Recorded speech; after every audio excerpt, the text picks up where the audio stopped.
Quiet, numbskulls. I'm broadcasting. So what are you doing after the show? I told you I'm busy. How about before the show? Before the show, I had a malted milk. You mind if I join you? I'm trying to tell you as gently as I can. I can't see you before, during, or after the show. Well, now that you've given me the brush, how about you and me going out and painting the town red?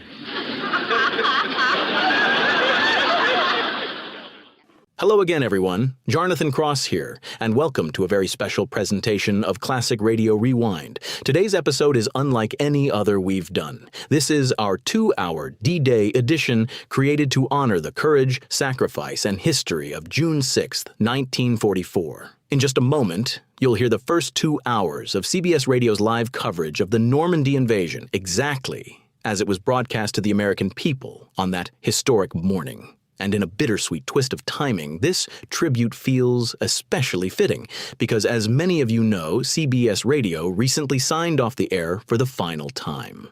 So today, we revisit one of their greatest moments in journalism. I won't interrupt the program. You'll hear the full 2 hours of D-Day coverage and related material exactly as it unfolded. The bulletins, the tension, the uncertainty, and the voices that carried the news of the invasion across the nation. Settle in, and let's step back into history, brought to you by the WOTR Radio Network. The Allied invasion has started. The news to this moment is all supplied by the enemy. The Germans, through the Berlin radio, tell us that the invasion, that's the enemy's word for it, has started. There is no Allied confirmation. Shortly after 1 a.m. Eastern Wartime, Columbia's shortwave listening station heard the Berlin radio make this announcement, quote, "Here is a special bulletin.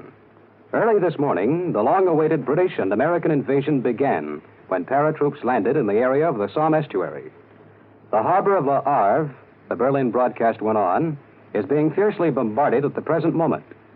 Naval forces of the German Navy are off the coast fighting with enemy landing vessels. We have just brought you a special bulletin." End quote. That was a German radio bulletin we repeated for you. It was heard by Columbia's shortwave listening station at the beginning of Berlin's 1 a.m. Eastern Wartime news broadcast to North America. It was repeated in the middle of the program, and there is no confirmation from any Allied source. In fact, the War Department in Washington says it has absolutely no information on these German radio reports. Here's a bulletin from London. Shortly before 1 a.m. Eastern Wartime, the BBC broadcast the Allied High Command's urgent instructions to Holland, advising all people living within 18 miles of the coast to leave their homes immediately and also to keep off roads, railways, and bridges. This may have been another of the series of instructions the Allied High Command has given the people of Europe. The German-controlled Paris radio at 12:45 Eastern Wartime did not mention any invasion in its news bulletins. The Associated Press recorded a German radio broadcast with the same so-called invasion news. Before we read you the broadcast recorded by the Associated Press, please remember two things. Prime Minister Churchill has warned us that there will be many Allied feints, deceptive moves. And we've also been told to expect an invasion story similar to that we're now relaying to you from the Germans. In this way, the Nazis might hope to make the patriots in the conquered countries reveal themselves, and thus reduce the effectiveness of these groups when our landing does actually start. Now, here's the Transocean broadcast. Quote, "Early Tuesday morning, numerous landing craft and light warships were observed in the area between the mouth of the Somme and the eastern coast of Normandy. At the same time, paratroops were dropped from numerous aircraft on the northern tip of the Normandy Peninsula. It's believed that these paratroops have been given the task of capturing airfields in order to facilitate the landings of further paratroops. The harbor of Le Havre is at the moment being bombarded. German naval forces have engaged enemy landing craft off the coast. The long-expected Anglo-American invasion appears to have begun." End quote. That's what the Associated Press heard the Berlin radio say. The German agency DNB says Dunkirk and Calais, just across the Channel coast from Britain, are under attack by strong formations of bombers. Transocean said the long-expected invasion by the British and Americans was begun in the first hours of the morning of June 6th by the landing of parachute troops in the area of the mouth of the Somme. Allied headquarters remained silent. The German DNB agency said Le Havre was being violently bombarded at the present moment. That was at 7 a.m. German time or at 1 a.m. Eastern Wartime. Please remember that the War Department in Washington has no information on these German reports. Although there is no reason to believe the enemy report, CBS will remain in operation overtime tonight until the facts are known. We repeat, this network will operate beyond regular time until the German report has been verified or has been proved erroneous. Irwin Darlington reporting for CBS World News. This is CBS, the Columbia Broadcasting System.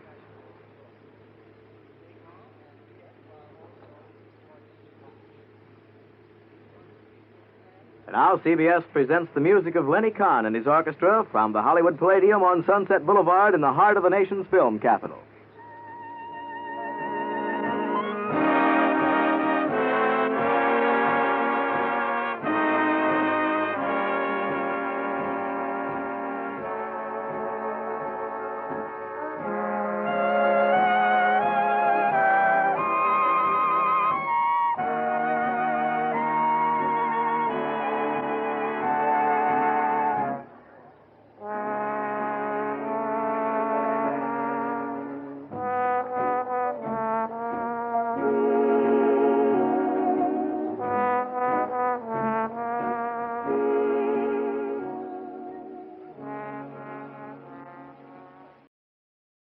CBS World News, Bob Trout speaking. And again, we bring you the available reports, all of them from German sources, on what the Berlin radio calls the invasion.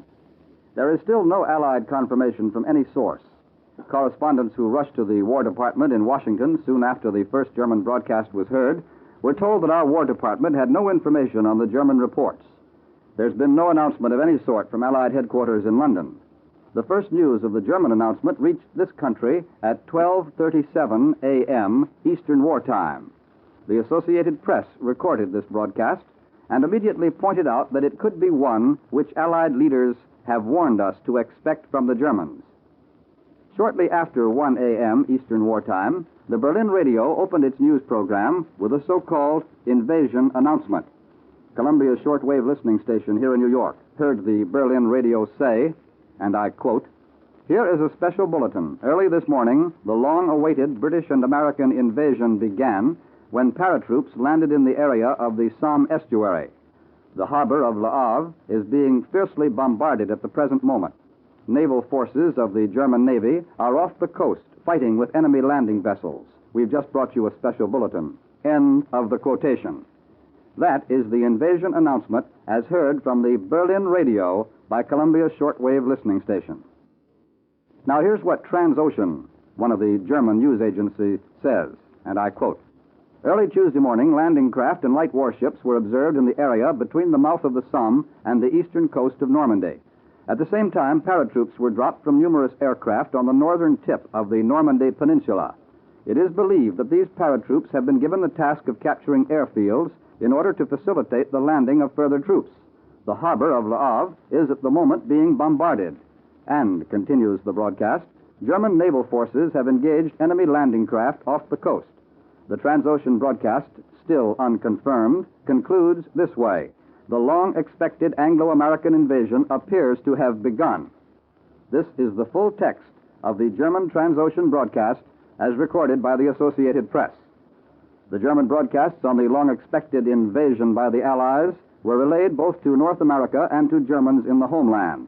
Germans at home were told by DNB's domestic broadcasts at dawn in Europe. At 1:30 in the morning Eastern Wartime, the DNB agency repeated the items describing what it called the invasion operations. This was a departure from the usual DNB practice of giving fresh information at that time.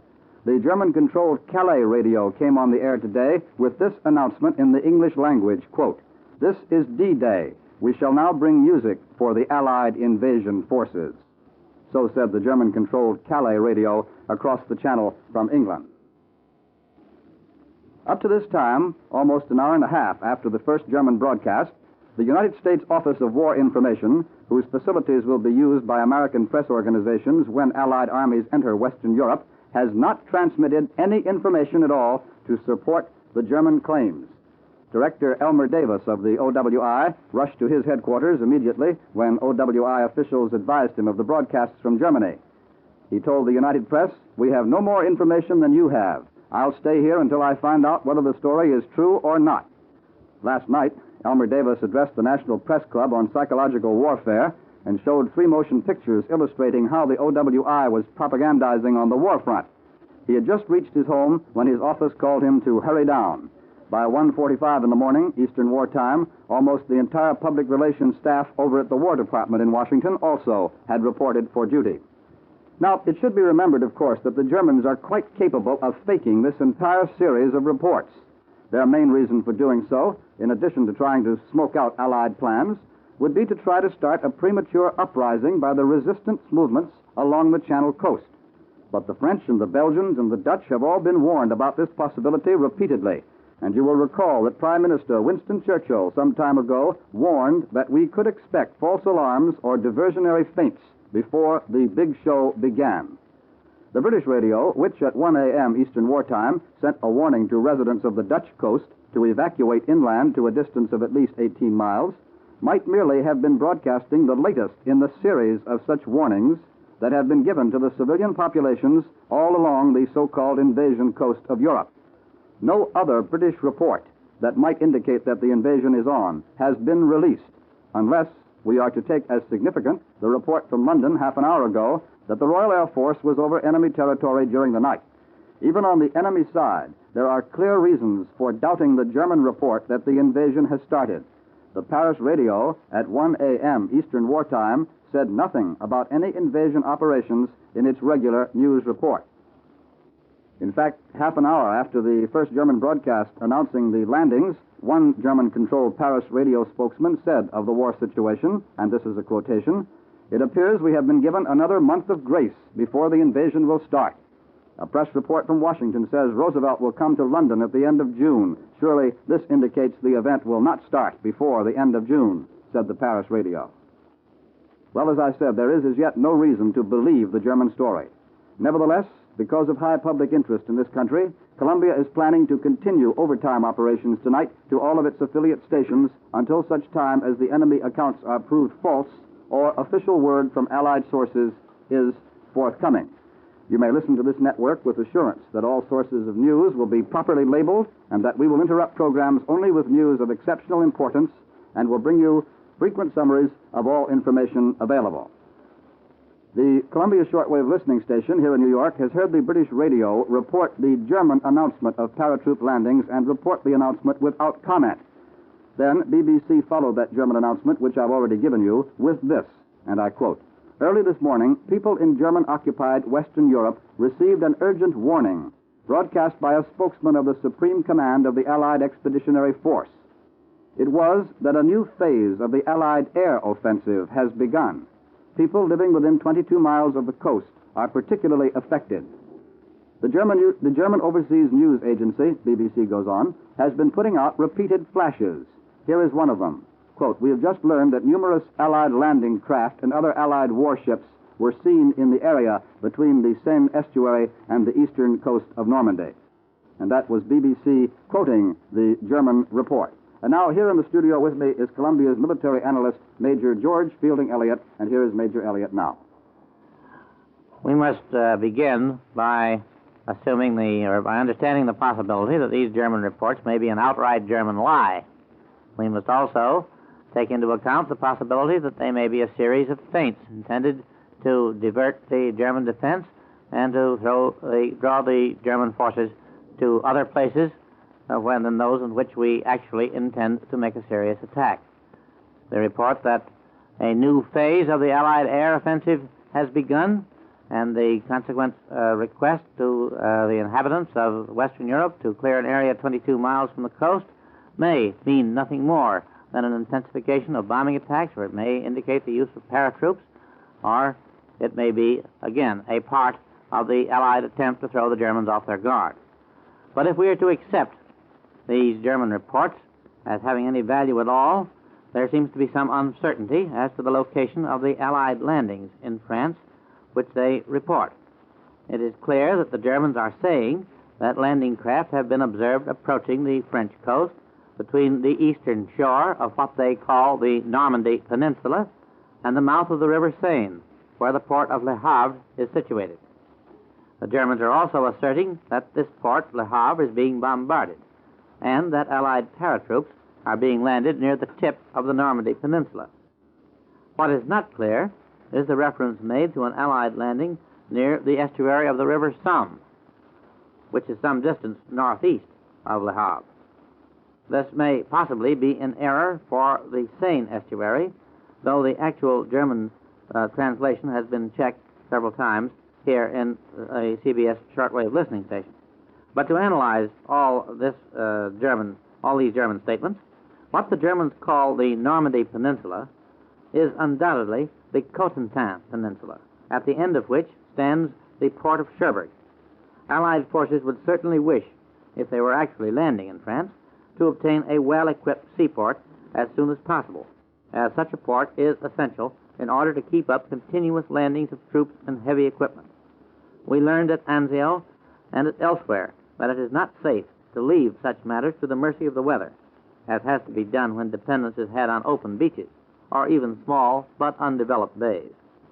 Hence, a double Allied attempt against the two chief ports of northern France, Cherbourg and Le Havre, is well within the possibilities if we are to accept these German reports that landings are taking place at all. From the strategic point of view, there is nothing inconsistent in the report of the landing at the Somme estuary. There is no seaport of importance there, but the Allies might well wish to land on a broad front in order to divert the German defense as much as possible and to keep the Germans from finding out, as long as we could, where the main effort was being made.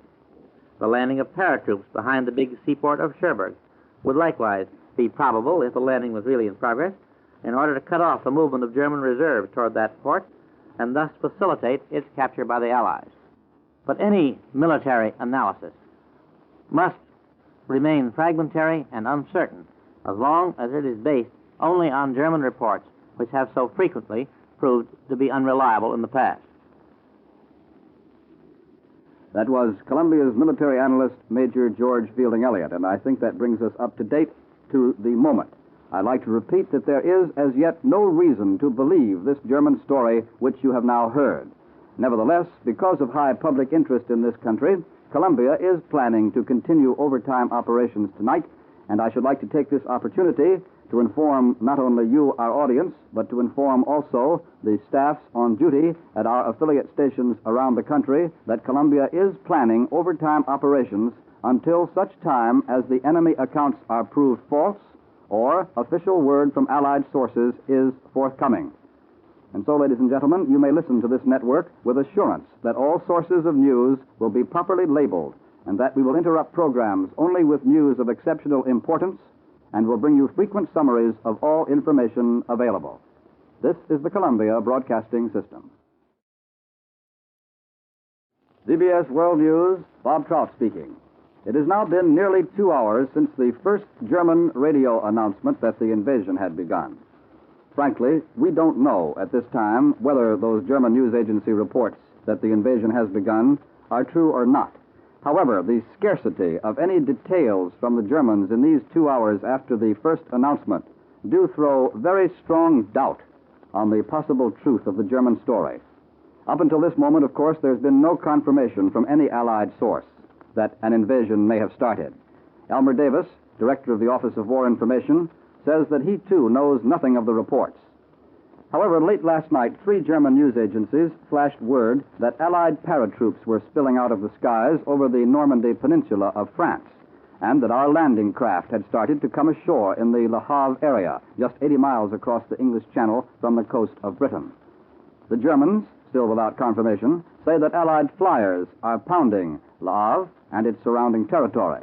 The German news agency, DNB, also is telling of strong bombing attacks against the Calais and Dunkirk regions of France. Both Calais and Dunkirk lie some 150 miles northeast of Le Havre. This is the way the German Transocean broadcast announced the start of the invasion, and I quote, "The long-awaited invasion," said the Germans, "by the British and Americans was begun in the first hours of the morning of June 6th. The Germans then go on to say that their naval forces are now engaged in opposing the Allied landings. According to the German DNB agency, no enemy troops have come ashore yet. But again, I repeat, there's absolutely nothing at the moment to substantiate these enemy claims. The British Broadcasting Corporation, meanwhile, has broadcast urgent instructions to the people of France that a new phase in the air war has begun. In an earlier broadcast from Allied headquarters in London, the peoples of occupied Europe were told that once the invasion had started, they would be notified by leaflets. And again, in closing, let me remind you that there is no Allied confirmation of the landings in France as the Germans report. The British radio did add a warning to all persons to evacuate the 22-mile coastal belt as soon as possible. Both Axis and Allied sources mention Allied air activity over the entire coastal area from Norway to central France. Although there's no reason to believe this enemy report, the Columbia Network will remain in overtime operation tonight until all the facts are known. We repeat, the network will operate beyond its regular time of closing until the German report has either been verified or has been proved erroneous. This program has come to you from CBS World News. We resume our scheduled program. It's now almost 2.5 hours since the Germans first broadcast their claims that what they call the Allied invasion had begun. There's no confirmation from any Allied source, and the Germans are not telling this story to their own people. That's very important. General Eisenhower's spokesman has made no official statement. The War Department in Washington says it has no information about any invasion operation. The OWI is silent. In short, there's no reason to believe the continuing German reports of an Allied invasion. Nevertheless, here are the latest details of what the Germans claim is the great Anglo-American invasion. The German Transocean News Agency, a Nazi propaganda outlet, said at about 12:30 Eastern Wartime that Allied parachute troops had started to land on the northern tip of the Normandy Peninsula. At the same time, Allied warships were said to be shelling the port of Le Havre at the estuary of the Seine River. Berlin said a naval battle between German and Allied light naval units was in progress. The official German news agency, DNB, quickly picked up the report and added that the Allied invasion attack appeared to be concentrated in the area between the mouth of the Seine River and the east coast of Normandy. Continuing reports from the Berlin radio say that heavy fleets of Allied bombers are attacking Dunkirk and Calais. The Oslo Radio Network appears to have gone off the air, and the Luxembourg radio claims that Allied aircraft are approaching southern Germany. Meanwhile, in Great Britain, the British radio has broadcast a warning to the peoples of the occupied countries that a new phase of the air war has started. The British announcement says that occupants of coastal towns will be notified by leaflets dropped from planes when they are to be attacked. The notices may come as little as an hour before the attack, and the inhabitants are warned to leave their towns instantly without waiting to take baggage or any possessions.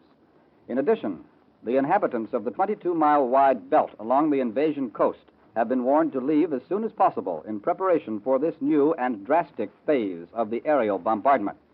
But as yet, there is no word that any warning leaflets have been dropped on any towns within the so-called invasion area.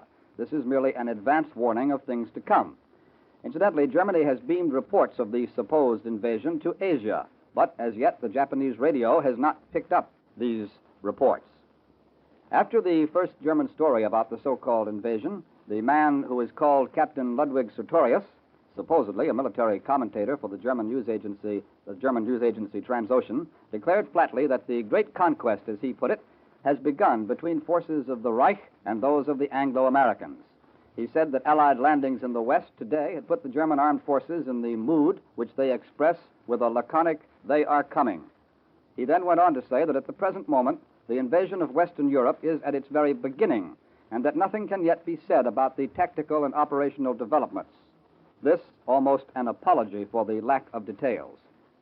Sertorius then concluded that the German armies are facing the Allied onslaught with single-mindedness of purpose. For in war, said the captain, with the typical Berlin flourish, ethical values are at least as important as the number of soldiers and the quantity of their equipment. Washington, like the rest of the nation, is momentarily waiting for official word from our side about these German claims. The city of Washington awoke rapidly after the first broadcasts more than 3 hours ago. Lights flashed on and radios were tuned in. You may have had the same experience. Newsmen hurried to their offices, and there was just one question on everyone's lips. Is it official? So far, as we've told you repeatedly, it is not official. If the White House knows anything about the report, there is no sign. Only a few lights glow here and there, and the customary guards are patrolling up and down outside the White House with the same old monotony. Only a few hours earlier, President Roosevelt addressed the nation by radio. He spoke of the fall of Rome, and he said it was a significant victory. But the president added that a long period of greater effort and fighting lies ahead before we get into Germany itself. Elmer Davis, director of the Office of War Information, hurried down to his office in Washington as soon as he heard about the German broadcasts. But he says, "We have no more information than you have. I'll stay here until I find out whether the story is true or not." Over at the War Department in the Pentagon building, the lights are burning brightly in the Public Relations office. And for almost an hour now, practically the entire Public Relations staff has been on the job. But the War Department says it still has no information. That is about the entire story as far as we know it at the moment. At this point, there's no way in which any of us can know whether there's even a faint spark of truth behind this German story. We don't know. But there are several bits of evidence suggesting that the Germans are trying some kind of trick. We'll have to wait until later before we can be sure. Since the first German report came in about 30 minutes after midnight, Eastern War Time, we've been on the air several times here at Columbia's news headquarters in New York, repeating the facts we know and giving you whatever news has come in. At this point, our Columbia newsroom is a scene of activity rather unusual at this time of the morning, after 3 Eastern War Time. The news machines of the United Press, the Associated Press, the International News Service, and so on, which usually at this hour are slowly, calmly printing more or less routine news for afternoon papers, are now hammering out every scrap of information from Europe they can get. But even so, there are sometimes long pauses because of the way in which the Germans have put this story out. And now it might be a good idea to take you on a little 3 o'clock in the morning tour of Columbia's newsroom. So if you'll bear with me, I'm going to stand up from this table in the studio in which I've been broadcasting, open the door, take the microphone in my hand, and walk out into Columbia's newsroom, trailing the long cable behind me. And when we get out in our newsroom, we're now crossing the threshold, I'll read off to you some of the news machines and give you an idea just what they're printing at this hour of this unusual morning. Columbia's news staff has been quickly assembled, and so many staff members appeared so quickly that there are scarcely chairs enough for all members at once. Ned Calmer, who finished his 11 o'clock broadcast about 4 hours ago, is still here. Major George Fielding Elliott hurried in, among others, and Major Elliott brought with him a very large supply of maps, as you can well imagine. In one of our offices, the radio is permanently tuned tonight to a London circuit so that we can hear whatever comes over on this particular circuit. A table has quickly been set up and now bears large cups of coffee, the inevitable accompaniment to all stories that break abruptly in the night. In some ways, the scene is not unlike those hard-working nights when the Germans were rushing through Denmark, Norway, the Low Countries, and France. But there's an awful lot of difference. Even though we're suspicious of this German story, and we think that the invasion very possibly has not begun, still the atmosphere in this newsroom tonight is far different from that on those anxious nights when the Germans were on the offensive. And now I've walked with the microphone down to the end of our newsroom, and the first machine that we come to is the Brown teletype printer, which turns out the reports from Reuters. That's the British news agency. And here's what Reuters has just printed. London, Reuters, an officer of the staff of the Allied Supreme Command of the Expeditionary Force today broadcast a warning specially addressed to all Frenchmen living at least within 35 kilometers of the coast. He said, "The lives of many depend upon the speed with which you act." And then there was a brief pause. Then Reuters continued, warning two. Quote, "The air war has entered upon a new phase." This, of course, is what the spokesman said. "The air war has entered upon a new phase. You will be warned an hour before an attack. Leaflets will be dropped by Allied planes. As soon as you get the warning, go to your domicile and go at least 2 kilometers from it into the open country. 2, take along only what you can easily carry. 3, keep off all roads, railway lines, and bridges. 4, do not form groups which could be mistaken for troop concentrations." That's what Reuters is printing at the moment, and as all newsmen will recognize, the inevitable little postscript, the machine says, "Correction and warning 2, read it, carry, paragraph 3, keep off all roads." Next is the machine of the International News Service, and it has just been printing a dispatch from London by Kingsbury Smith. It says, Bulletin by Kingsbury Smith, International News Service Staff Correspondent, London, May 6, INS. German sources reported today that the Allies had launched the long-awaited invasion of the continent by landing parachutists in northern France and assaulting the French coast from the air and by sea. There was absolutely no immediate confirmation that the invasion had started, either from headquarters of General Dwight D. Eisenhower, Allied Supreme Commander in the European theater, or any other Allied quarter. And then the bulletin from Smith goes on to say Londoners and observers on the southeast coast of England said that wave upon wave of Allied air fleets, constituting the largest force of bombers and fighters ever seen crossing the English Channel, had gone out toward the French coast. Now, if you'll bear with me on this tour of the newsroom, instead of going along in the geographical way I ordinarily would go to the United Press machines, a bulletin just come in on the Associated Press, and here's what it says. New York, June 6, AP. The London radio, in a Dutch language broadcast, warned European underground workers today to report to their leaders with all speed and to be prepared for anything. Keep away from military installations, the broadcast said. Underground members, report to your trusted leaders. Act with speed. Be prepared for anything. There is bombardment in the port of Le Havre. That is the bulletin, which has just come in on the Associated Press machine. Perhaps you heard those bells ringing in the background as I was reading to you the dispatch from the INS machine, and so I tried not to trip over the cable as I rushed over to the AP machine to read you the bulletin that was coming in there. And now back to the United Press machine. That's one of the many United Press machines that we have in this office. Most of them, you know, print the same thing. We have to have a great many copies here at Columbia's News headquarters. The UP machine is next to the INS machine from which I was reading a moment ago. And here is what the UP machine is printing at the moment. The first thing my eye lights on is this. Bulletin, London, June 6, 3:05 in the morning, UP. RAF bombers, quote, in strength, unquote, attacked occupied territory last night. It was announced today. And then, Bulletin, second lead, by Joseph W. Grigg, United Press Staff Correspondent, London, Tuesday, June 6, UP. The German Transocean and DNB agencies started broadcasting shortly after 6:30 in the morning today, European time, 12:30 a.m. Eastern War Time, totally unconfirmed reports that German warships were fighting Allied landing ships around the Seine estuary, 80 miles from the South England coast, and that Allied paratroops were being landed. 2 hours later, while the Germans continued to broadcast the reports in services beamed to foreign stations, but not to listeners in German-dominated Europe, the Supreme Headquarters of General Eisenhower had made no comment. The AP machine has just come in with another bulletin. I've made my way over to this side of the room again, and it says, Bulletin, London, June 6, AP. The Berlin radio said today that, quote, combined British-American landing operations against the western coast of Europe from the sea and air are stretching over the entire area between Cherbourg and Le Havre. Now, there have been two rather late bulletins on the Associated Press. We interrupted the logical order of our tour of the newsroom to rush over to the AP machine, that's the Associated Press machine, and because they were bulletins and were the latest thing to come into our newsroom, although you can hear the clattering of all the other machines in the room, I'd like to read them both to you again, just in case you hadn't quite caught them all. Here's the first one that came in at 9 minutes past 3 in the morning Eastern War Time, New York. The London radio, in a Dutch language broadcast, warned European underground workers today to report to their leaders with all speed and to be prepared for anything. The broadcast said, keep away from military installations. Underground members, report to your trusted leaders. Act with speed. Be prepared for anything. There is bombardment in the port of Le Havre. And the second bulletin, the one that came in at 3:11 Eastern War Time, from London on the Associated Press, the Berlin radio said today that, quote, combined British-American landing operations against the western coast of Europe from the sea and air are stretching over the entire area between Cherbourg and Le Havre. So there we have the latest from the Berlin radio, which has been putting out these stories, these reports from the very beginning.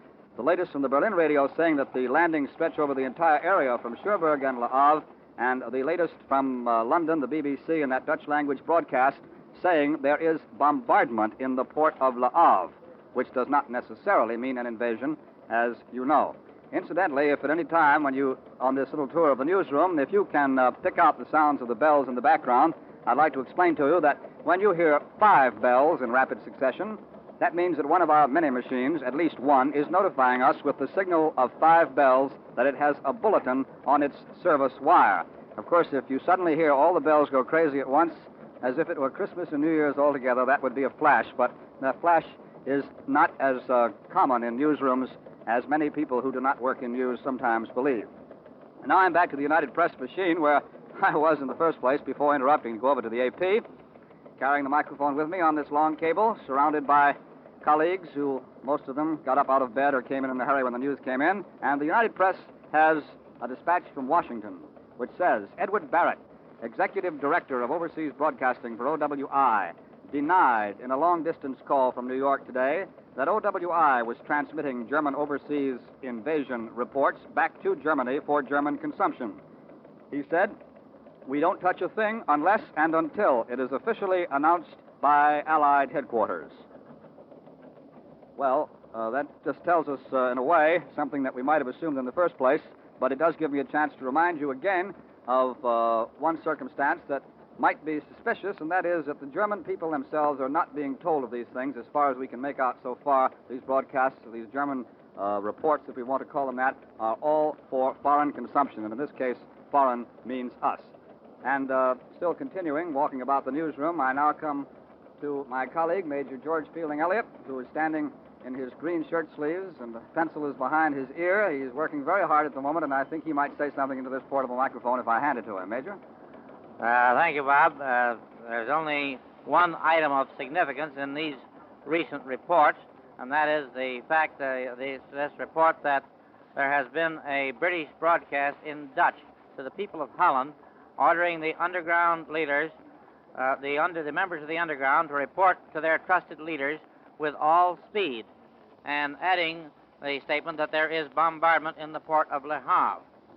Now, if this is a genuine report, it would be unlikely that the British would order the Dutch underground to mobilize and report to their leaders unless there was some serious military operation in the wind. And the statement that there is bombardment in the port of Le Havre, the word bombardment in the military technical sense means bombardment by naval vessels and not bombing by aircraft. The word bombing is used when attacks by aircraft are meant. However, this should not be accepted as confirmation of the German reports until we have a great deal more to go on than this one report of a British broadcast in Dutch to the people of Holland, which may turn out to be an unconfirmed or erroneous report. Remember, we have nothing to go on yet from any source other than German except this one report, and that is not as yet confirmed from any other source. Now, here again is Bob Trout.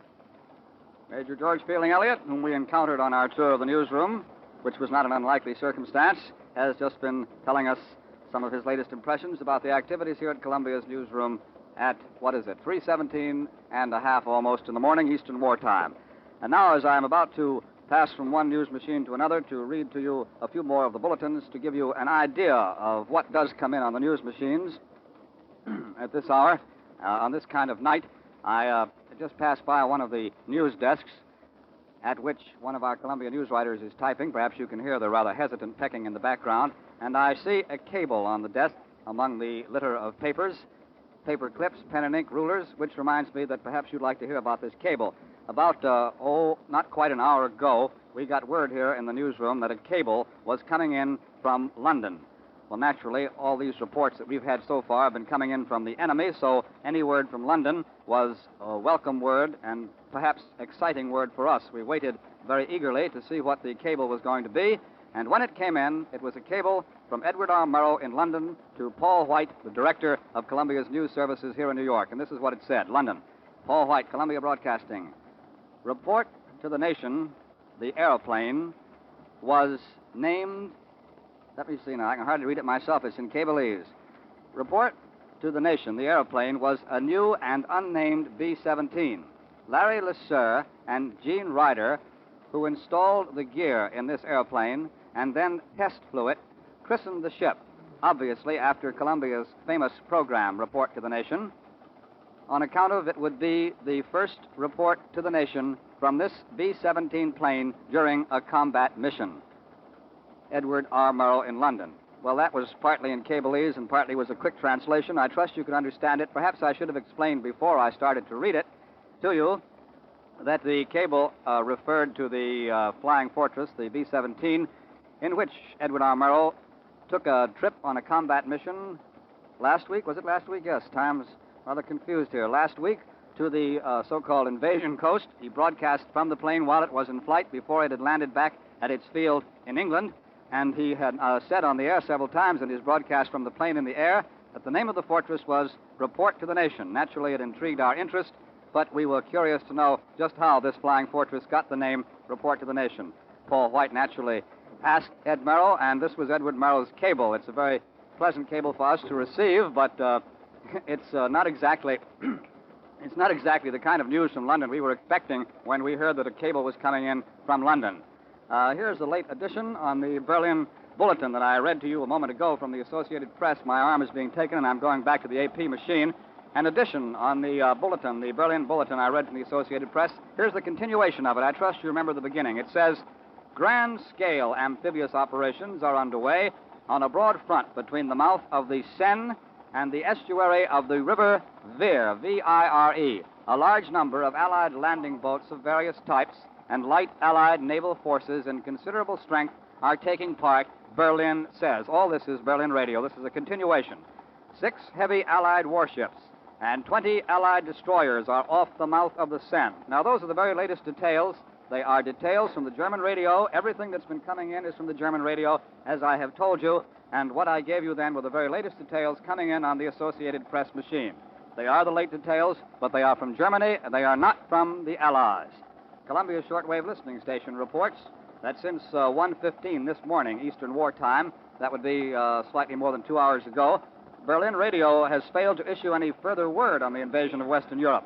This is just a little slip from our listening station, which has been handed to me, and it says that the British Broadcasting Corporation has not been on the air with any further news whatever since 2:30 this morning. Well, that seems to contradict slightly what I just read. Now, perhaps I better speak to my colleague here, Mr. Jesse Zausmer, who's a little bit nervous with this microphone, I think, but a very capable editor indeed.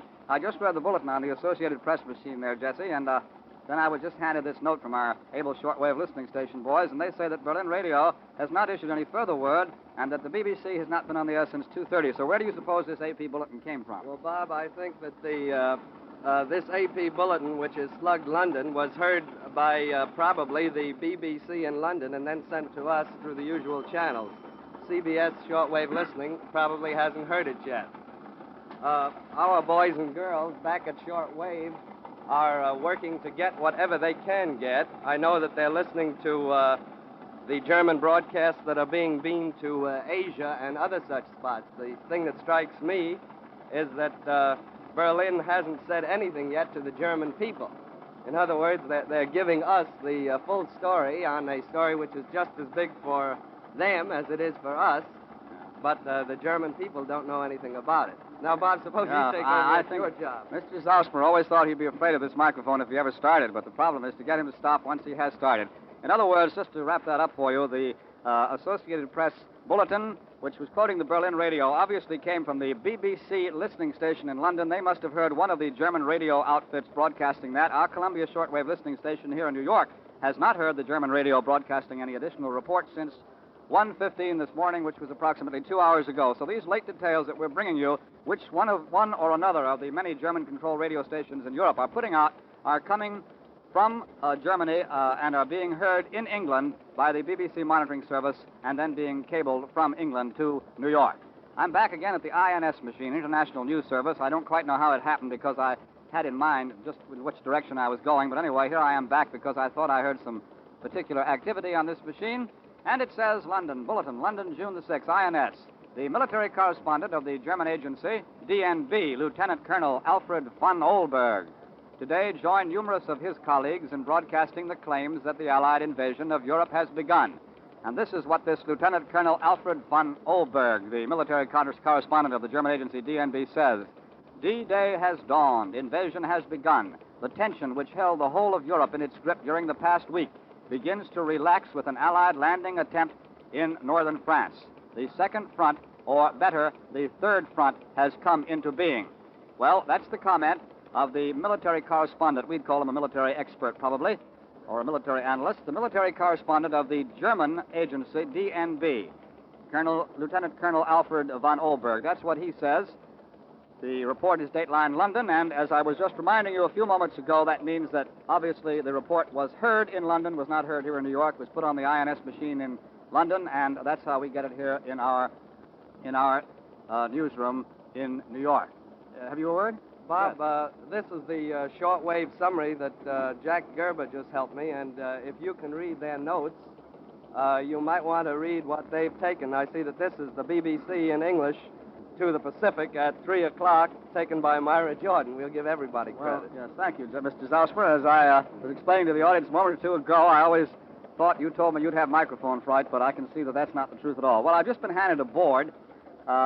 Before I go into this, if you don't mind the informality of this tour of the newsroom, I think I ought to explain that these bulletins, these snatches I've been reading you from the machines, they're coming in constantly. They're being changed. Additional details are being added. They're being rounded up into better shape, and the purpose of them is, the primary purpose is that they're coming in to all the afternoon newspaper offices in the country, most of them at the moment. A good many of them are. It depends which service they take. And these newspapers are rewriting these dispatches and getting ready to print them in their afternoon editions. Some of them are repetitious, naturally. The newspaper editorial rewriting staffs have to work on them, and a good many of them, as I read them to you, do not sound to you, probably, like the language to which you're accustomed when you read your newspaper.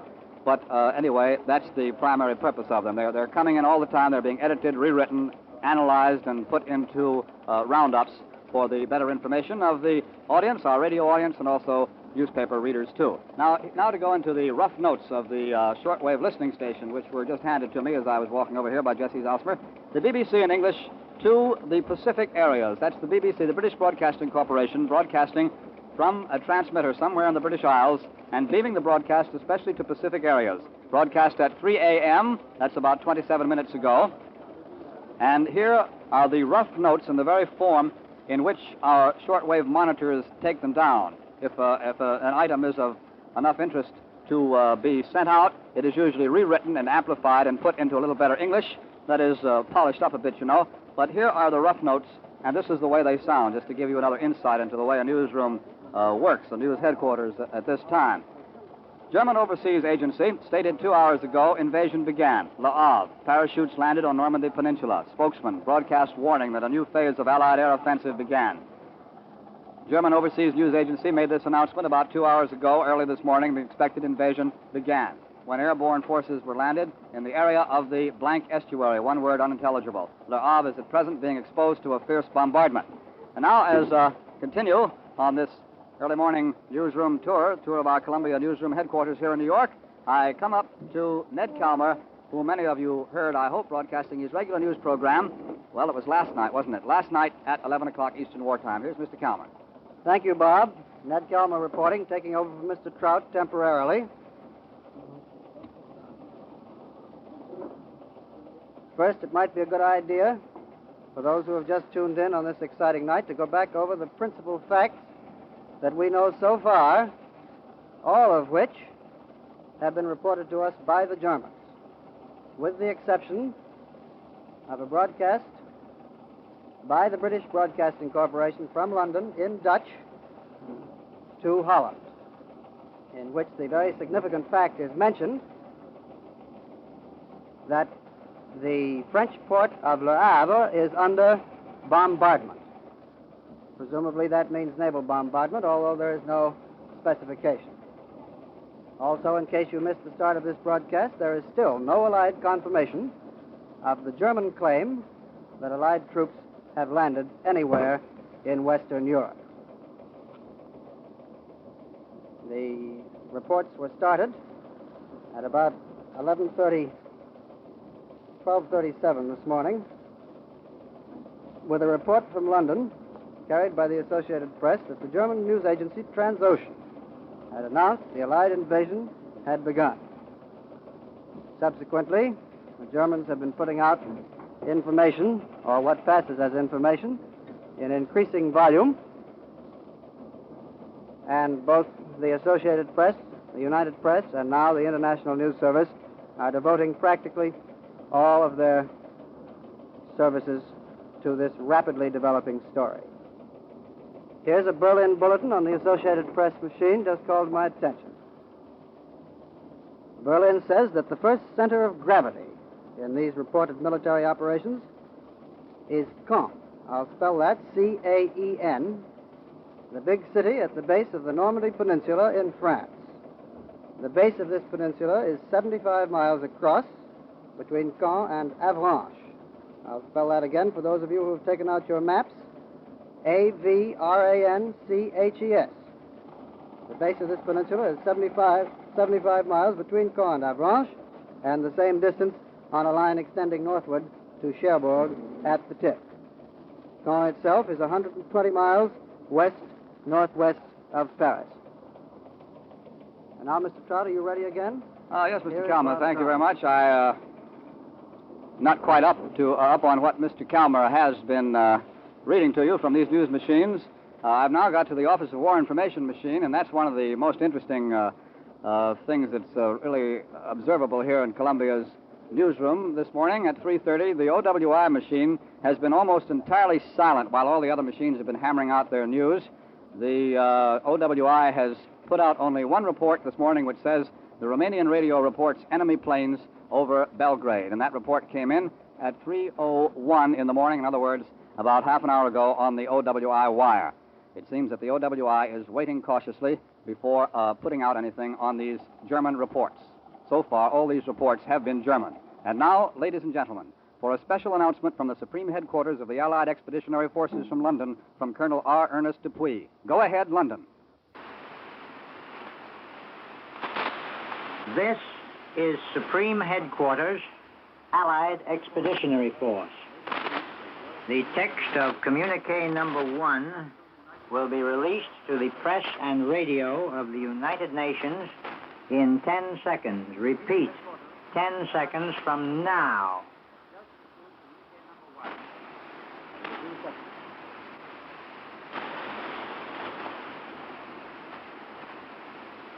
Under the command of General Eisenhower, Allied naval forces, supported by strong air forces, began landing Allied armies this morning on the northern coast of France.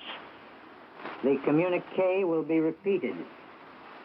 Under the command of General Eisenhower, Allied naval forces, supported by strong air forces, began landing Allied armies this morning on the northern coast of France. This ends the reading of Communique number 1 from Supreme Headquarters, Allied Expeditionary Force. This means invasion.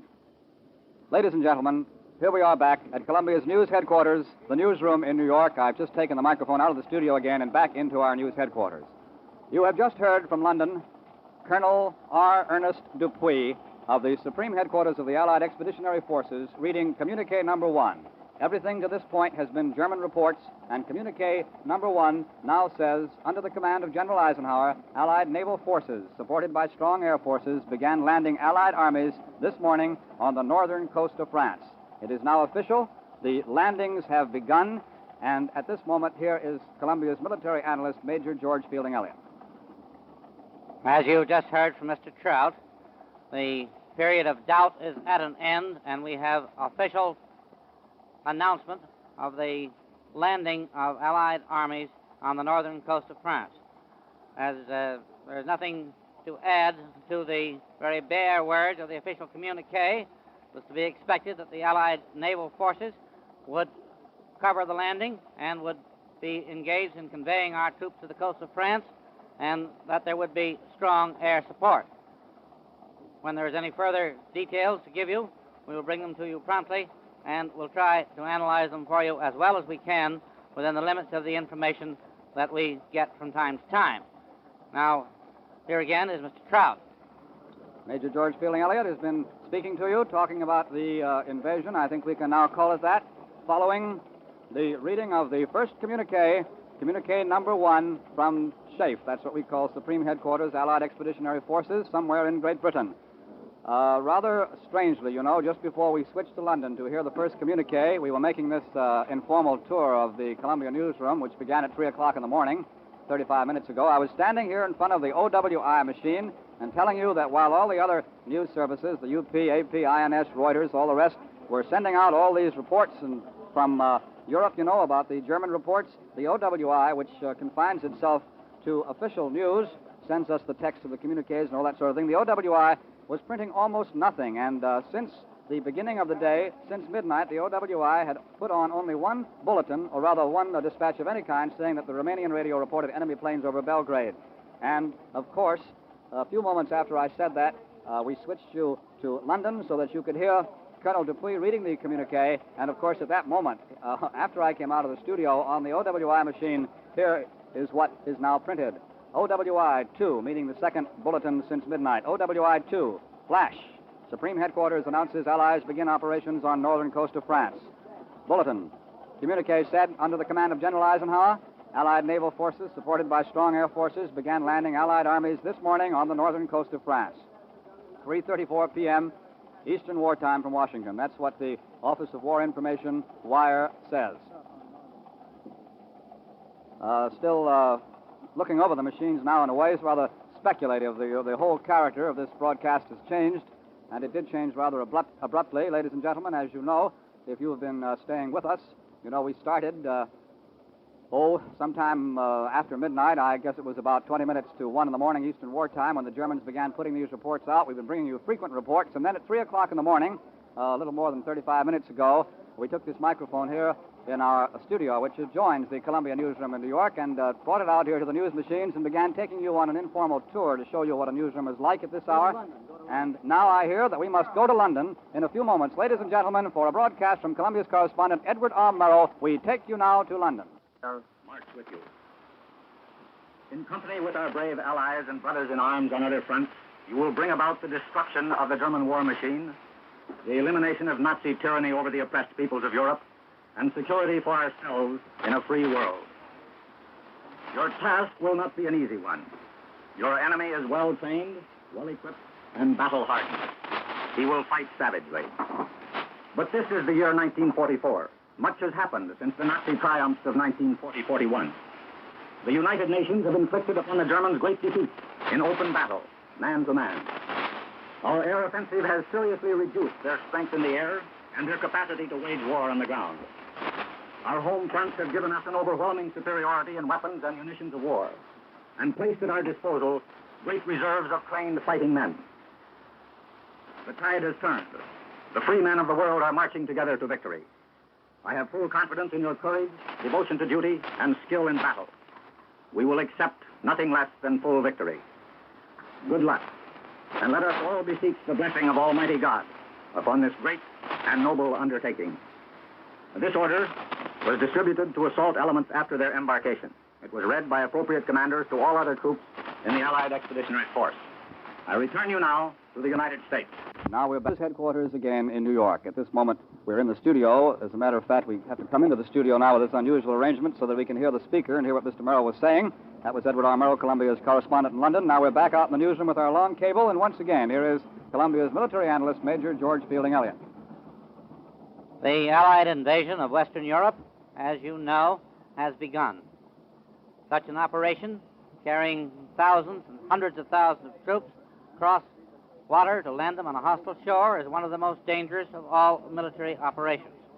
There have been few such vast military amphibious operations in all history.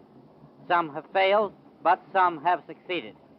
And no such operation has ever been prepared with the thoroughness of this Allied landing on the European continent. The Allies have been getting ready for it for years. The British have been looking forward to this day ever since Dunkirk. And the moment the United States got into the war, our military leaders realized that the main road to the defeat of Germany lay through the occupied lands of Western Europe, and they began to plan accordingly. Our leaders have also realized that they must strike with overwhelming force. In some military operations, an initial repulse might have little effect, but in this European invasion, it might be fatal, for it would be a disastrous blow to the morale of the people of the conquered nations. So, the plans for the invasion were more complex and more complete than any that military strategists have ever had to work out before. Germany's dash across the Low Countries and France was simple in comparison. So was the German attack on Russia, vast as that operation was. The Allied landings in North Africa and in Sicily involved similar problems, to this one, but they were on a far smaller scale. The opposition was much lighter. Nevertheless, the experience gained in these operations has been invaluable in planning for this one. We don't know as yet the details of the first landing operations, but usually an invasion force strikes in 3 waves. First comes the assault force, which is composed mainly of infantry, supported sometimes by light tanks, and usually also including assault engineers. Its job is to strike quickly, to break up initial enemy resistance, and to secure a foothold on the shore. Before it can land, of course, it must have the support of bombing and fighting planes and of naval artillery. And you will remember that General Eisenhower's first communique emphasized the strong naval and air support which our landing was receiving. How quickly these first waves can get ashore depends on the strength of the enemy's defenses and on the effectiveness with which those defenses are reduced by bombardment. We take you now, in a few moments, for another broadcast to the British Isles. In a moment or two, our signal will be ready. We take you now to London.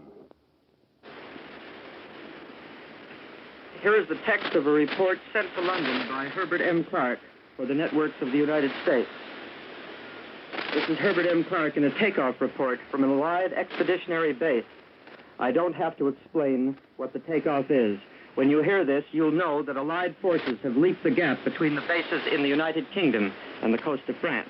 We'll be there, and we'll be there to stay as you listen. As I write this, we're in an unnamed port on an unnamed coast, one of the quirks of military security. But it's a funny thing about security. A week ago in London, I was in a state of constant irritation with security censorship. It was obvious from German radio reports that the Nazis knew things we knew but couldn't say. Since then, I've been living and eating and sleeping aboard the flagship of an Allied assault force, one of the several which are going to hit the Hun where he hurts most. And I find that Jerry knows less than he said he did. Since I've been here, we've had exactly 1 air alarm, and that not a raid or even a determined reconnaissance. And I also find that I don't object so much to security. My loyalty and responsibility to you back home is overridden by loyalty and responsibility to the soldiers on this boat and the sailors who are carrying them to the beachhead. That objective is also, for the moment, unidentifiable, because the place we've picked for our main landing is one Jerry hadn't figured on. And I don't want to be the one to tell him that our sector is the one where his counterattack should go. The Nazis have been badly outguessed on this whole show. He's going to be surprised by the direction of the attack, and he's going to get a shock by the timing. The master race has fallen down again. I'm treating all this in the past tense as though it had already happened. Maybe that's a mistake, but it's a reflection of the overwhelming confidence of the troops involved and the confidence I've drawn from the tremendous scale of the preparations. We haven't yet moved from our anchorage, but all morning this coastal strip has been full of movement. Ladies and gentlemen, I will digress to say that the next few sentences will be semi-numerous that the script has been censored. There are ships in the task forces which are striking, British, Canadian, and American. They range from big troop carriers and supply ships down to landing craft. Other vessels, landing craft, which make most of the journey, piggyback on bigger ships, are in the fleet. Now I admit that I can't conceive of a fleet of ships myself, but I do know that's as far as I can see from the bridge of this ship. Others are dotting the water thickly, and I can see about 30 square miles of water. Well, ships, I'm told, half the force. Double it, and you'll have the whole. And they're all loaded with fighting men and fighting weapons, some of them still secret. For some hours, the vanguard of our force assigned to deal with specific coastal objectives in our sector of Nazi Europe, and landing craft lumbering through a choppy sea so slowly that they must start well ahead of time to get to their assigned places at their appointed times. These ships have been moving out. I'm speaking to shore by the last available channel of communication. We'll be following those ships soon, and I hope to be back with you before long with some harder facts. This is Herbert Clark reporting from the flagship of an Allied assault invasion force for the networks of the United States. I return you now to the United States.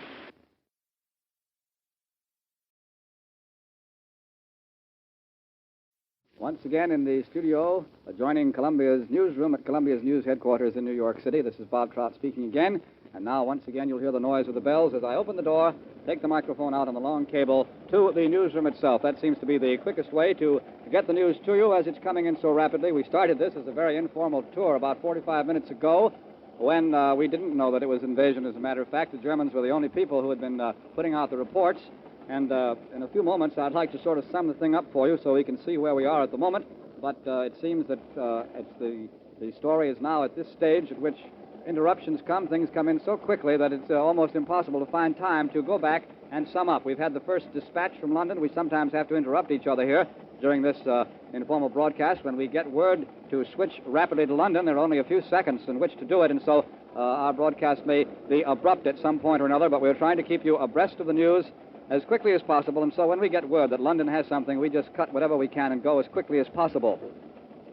Now, I think perhaps the best way to get up to date, to bring us up to date here from the exciting moment, the supreme and moment of suspense at which Colonel Dupuy announced in London that this really was an invasion and not just a German trick, I think the best way to bring ourselves up to date is to go back to this Associated Press machine in front of which I'm standing, start at the copy at 3:33 a.m. in the morning. That's 1 minute after we'd switched to London, and here's what it says. Flash. That's a very rare thing, you know, in the news world. Flash. London. Eisenhower's headquarters announces Allies land in France. Immediately afterward, bulletin. Supreme Headquarters, Allied Expeditionary Force, June 6 AP. General Dwight D. Eisenhower's headquarters announced today that Allied troops began landing on the northern coast of France this morning, strongly supported by naval and air forces. The text of the communique, quote, under the command of General Eisenhower, Allied naval forces, supported by strong air forces, began landing Allied armies this morning on the northern coast of France. In 5 seconds, I hear we again will get an official report from London. Go ahead, London.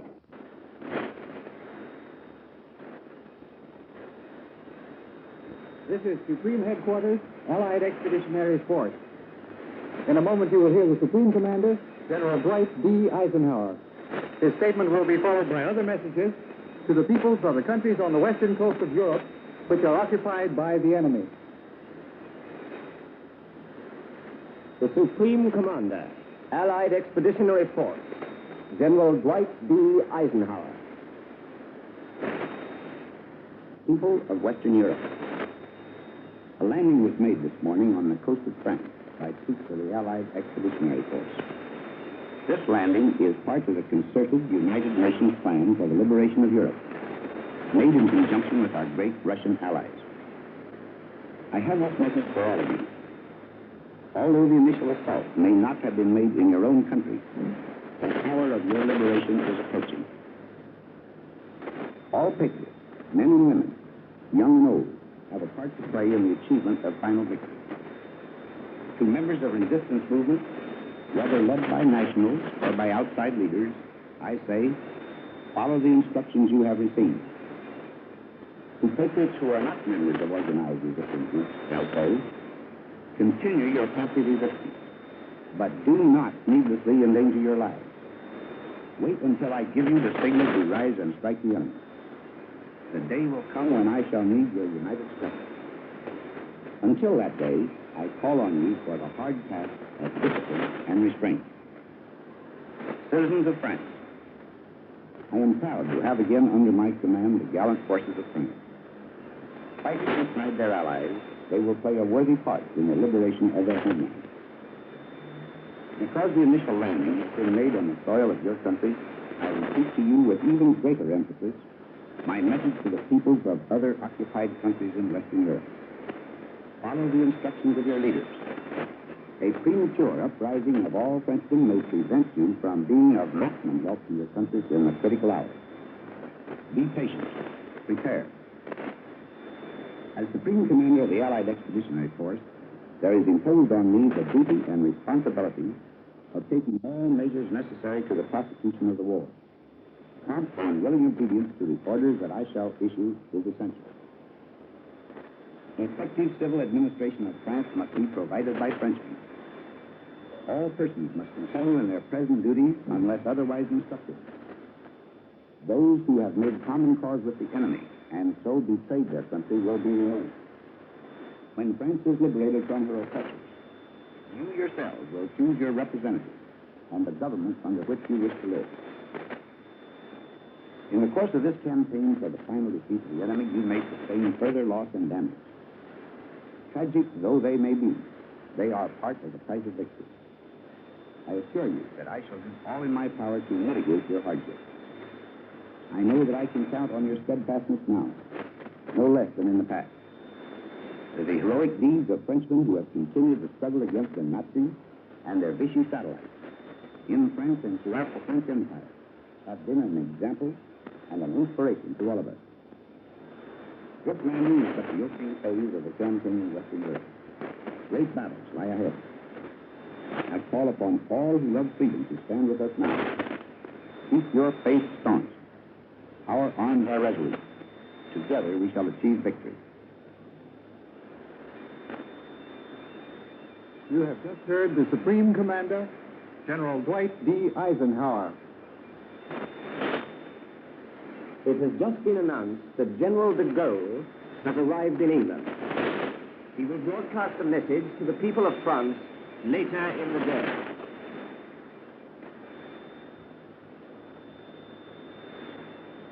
You will next hear the King of Norway, His Majesty King Håkon VII. Landsmenn, som det ikke store partiske frem, som har taget sigte på frigøringen af Europas undertrykte folk, er krigen fra vest, der går ind i en ny fase. Denne melding har vi alle modtaget med dyb taknemmelighed og glæde, fordi den indebærer vidsheden om, at de allierede styrker nu har ført os et godt stykke længere frem på vejen mod sejren og friheden. I glæden over denne udvikling må ikke vores folk gå til nogen forhastet eller uoverlagt handling. Men i tiden fremover bliver det af en endnu større betydning end før at lægge fjenden alle tænkelige hindringer i vejen. Det må ske på en slik måde, at man ikke ved i forsigtighed udleverer sig selv eller andre. Medlemmerne af de organisationer, som samarbejder med de allieredes militære autoriteter, står i en særstilling. De har fået sine bestemte opgaver at løse, og de vil få nye ordre. De vil udføre dem i fuldstændig kald, og når det trænger skjulelse, eller mad, eller lignende hjælp, vil de altid få det. Også på den måde kan mange i stilhed komme til at yde en mere værdifuld indsats i frihedskampen. Jeg og min regering sender en varm hilsen til alle landsmænd, som står rank på sin post, og som ophavvilligt og tillidsfuldt ser fremme mod stadig mere krævende opgaver. De allierede styrkers overkommanderende vil på den hver tid sige fra, om hvad han venter af alle, som står under hans kommando, og gennem kringkastning eller på anden måde vil vores folk virkelig at stå i kontakt med sine konstitutionelle myndigheder. Vi hylder de stoffer, som nu er gået ud i kamp, og vi følger dem i kraftene med det varmeste ønsker. Vi ved, at det ikke vil svigte vores tillid, og vi lover, at vi aldrig vil svigte dem. Landsmænd, hold sammen og vær beredt. Leve de forenede nationers sejr, leve frihed.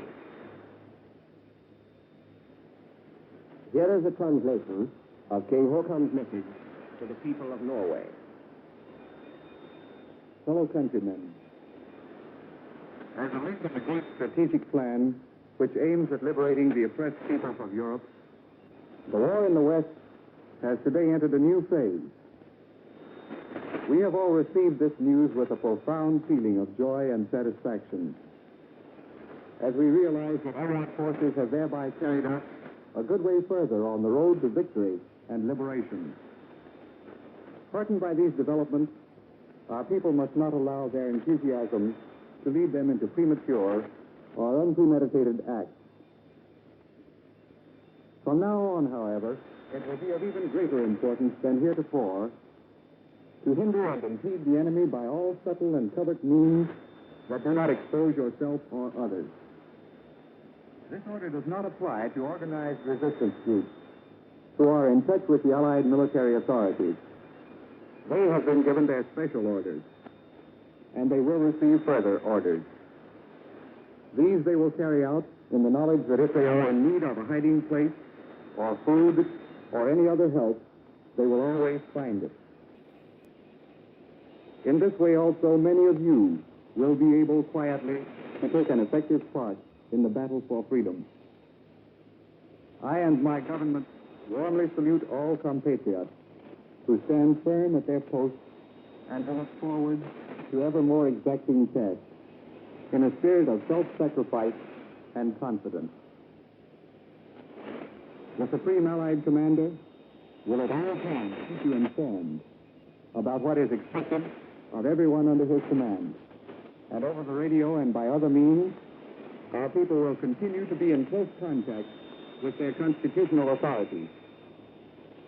We salute the forces which have now gone into battle.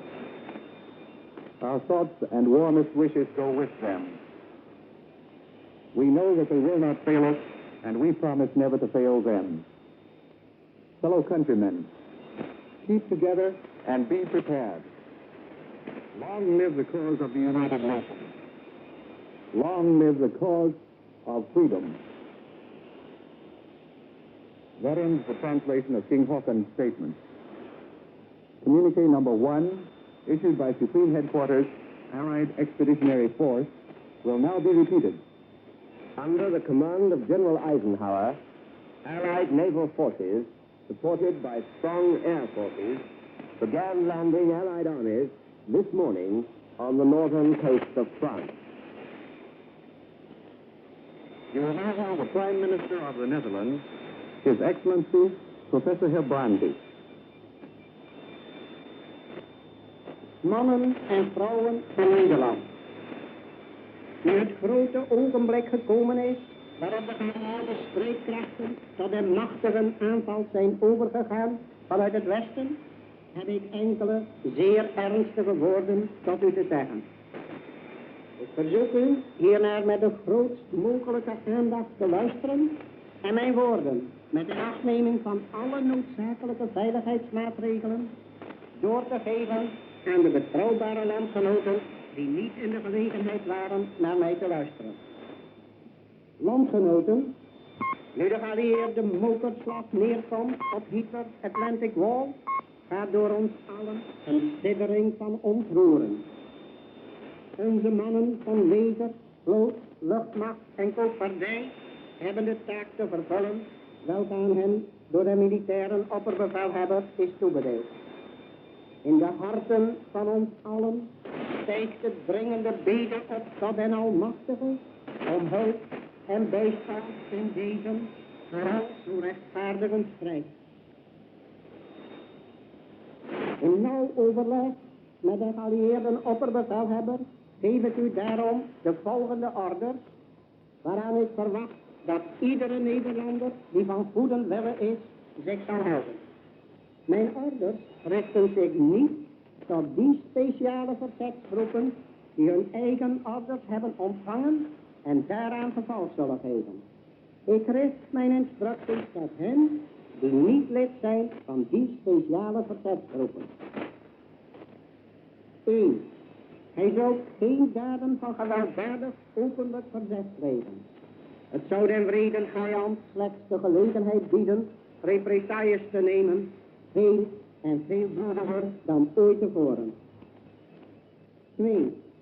Zij die redeneren dat ze gaarne hun leven veil hebben en zich dus niet willen laten weerhouden van iedere vorm van directe hulpverlening, zij op het hart gebonden dat de represailles zich zouden uitstrekken over vele onschuldigen. Wij kennen den Duitser. En ik herhaal dus met klem, geen gewelddadig openlijk verzet. 3. Wat daarentegen wel geschieden moet is, overal waar onzichtbaar en onherkenbaar actief verzet mogelijk is, moet het onverbiddelijk worden geboden. 4. Daarnaast dient hij alles na te laten wat een vijand van enig direct of indirect voordeel zou kunnen zijn. 5. De vijand zal geen enkel middel verzuimen om u te provoceren of te misleiden. Wees overal waar gij gaat of staat op uw hoede. Luister alleen naar de aanwijzingen die wij van hieruit geven. 6. Zodra van u een krachtiger actie wordt verwacht, zal dit op een onmiskenbare wijze van hieruit worden duidelijk gemaakt. Nederlanders, bid met ons om de zege. Leve het vaderland.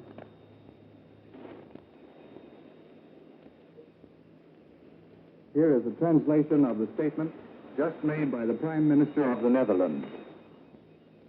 Men and women of the Netherlands, now that the great moment has arrived and the Allied forces have started the mighty attack from the west, I have some very solemn words to say to you. I request you to listen with the greatest possible attention and, with due observance of all necessary security measures, to pass on my words to trustworthy compatriots who have not been in a position to listen to me.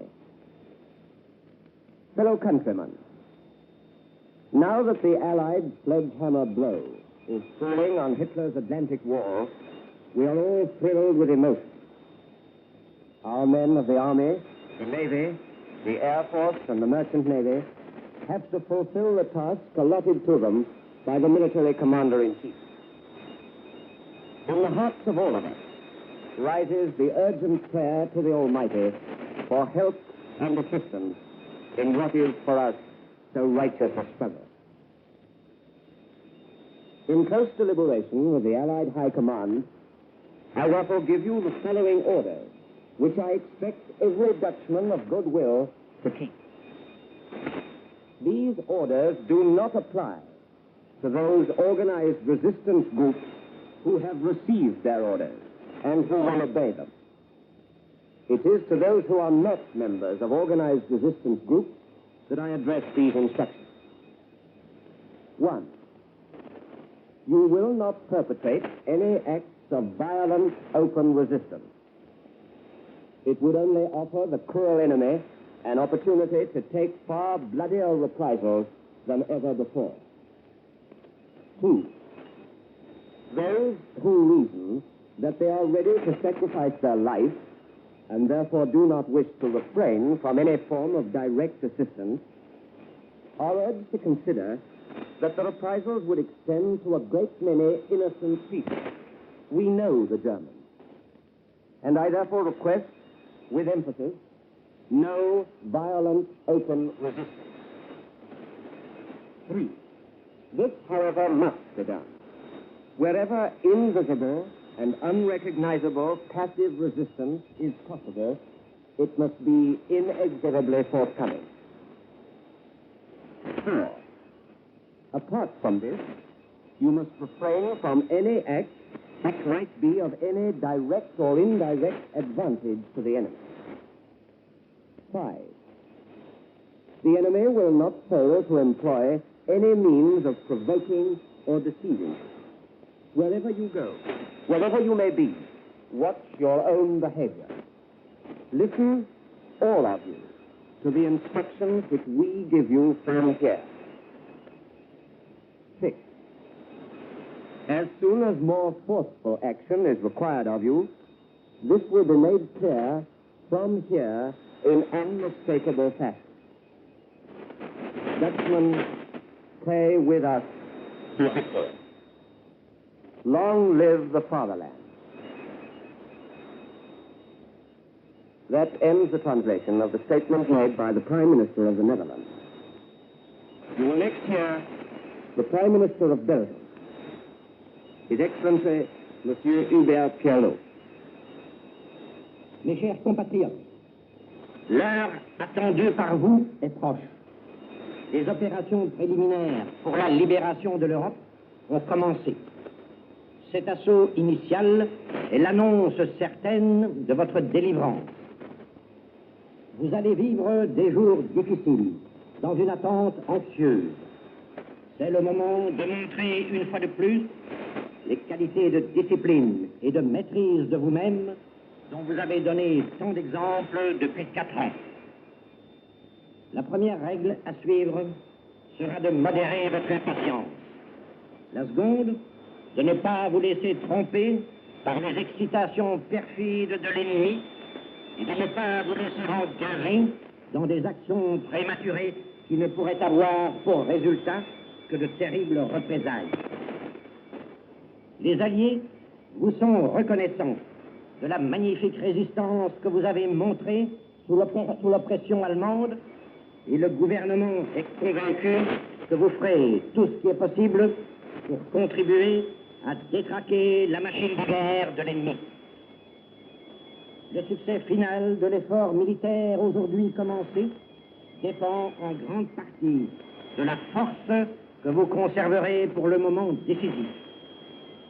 Vous souhaiteriez que nous vous demandions tout de suite tout l'effort dont vous êtes capable. Mais une résistance organisée, déjà en possession de ses consignes, et le sabotage clandestin sont maintenant plus utiles.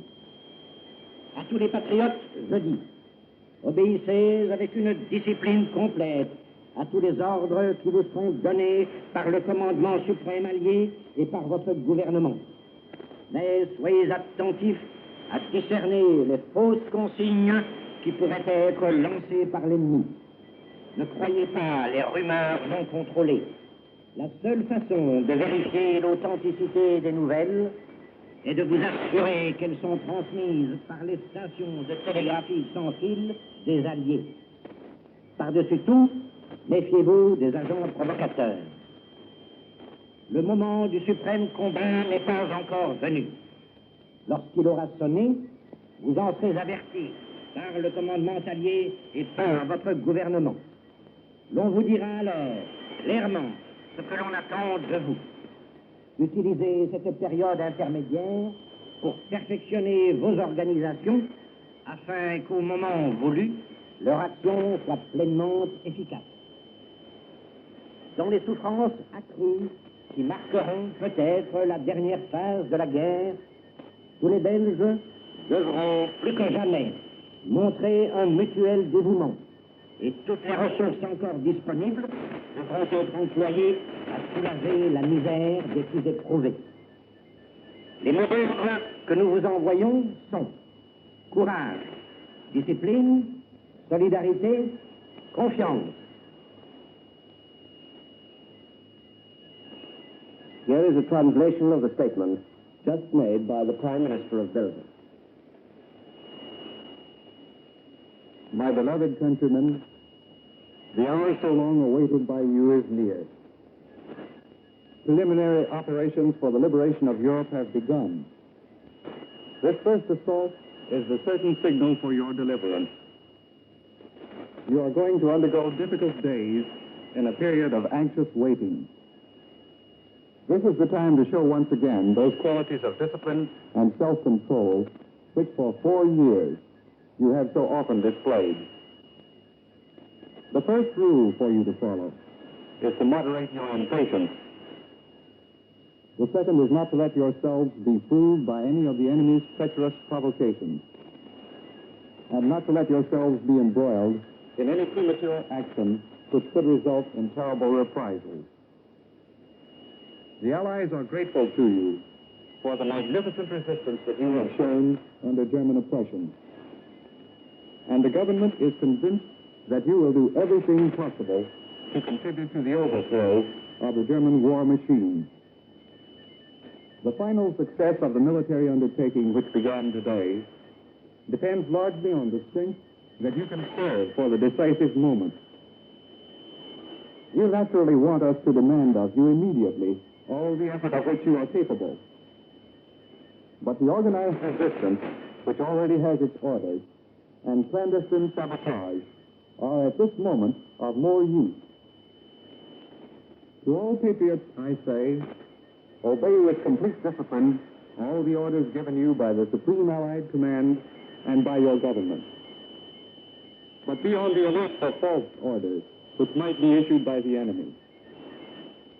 Do not believe uncontrolled rumors. The only way to check the genuineness of any news is to make sure it is issued from Allied radio stations. Above all, Express agent provocateur. The moment of supreme combat has not yet come. When it does, you will be warned of it by the Allied command and by your government. You will then be clearly told what is expected of you. Use the period that intervenes to perfect your organization so that at the desired moment, their action may be fully effective. In the increased suffering, which perhaps will mark the last phase of the war, all Belgians must, more than ever before, show their devotion to each other and use all resources still available to relieve the suffering of those most sorely tried. The watchwords we send you are courage, discipline, unity, and confidence. That ends the translation of the Belgian Prime Minister's statement. Communique number 1, issued from Supreme Headquarters, Allied Expeditionary Force, will now be repeated. Under the command of General Eisenhower, Allied naval forces, supported by strong air forces, began landing Allied armies this morning on the northern coast of France. This concludes the broadcast from Supreme Headquarters, Allied Expeditionary Force.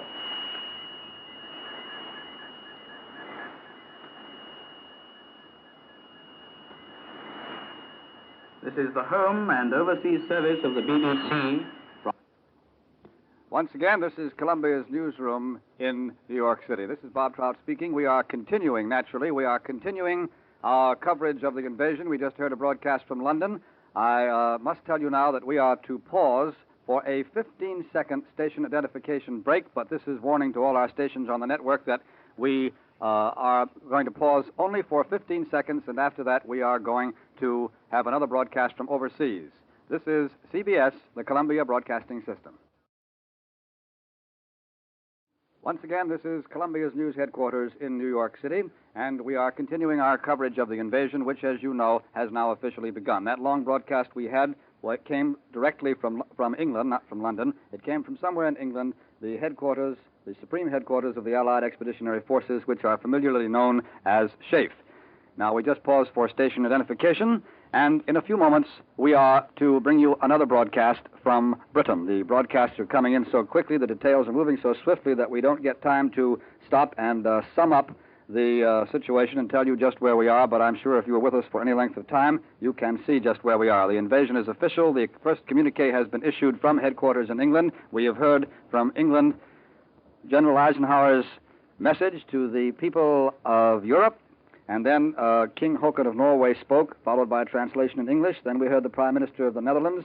That was translated. And then the Prime Minister of Belgium, and his speech was translated also. And then we heard, once again, the communique number 1 read over again. We started this particular broadcast. Columbia's been broadcasting all evening off and on these special news programs. We started this particular broadcast about an hour and 16 minutes ago at 3 o'clock in the morning, Eastern War Time here in New York. And as we were talking, reading the bulletins that were coming in on the news machines, at exactly 3:32 Eastern War Time, the word came to go to England. We switched to England, and we heard Colonel Dupuy at Supreme Headquarters of the Allied Expeditionary Forces reading communique number 1 saying that the landings have begun. Then we came back to New York. Then we switched to London again very quickly, heard Columbia's correspondent in London, Edward R. Murrow, reading an order of the day. And then we came back to New York. And then we switched once again to London for this last rather lengthy broadcast from Allied headquarters, General Eisenhower's message to the people of Europe, King Håkon's speech, the Prime Minister of the Netherlands' speech, the Prime Minister of Belgium's speech.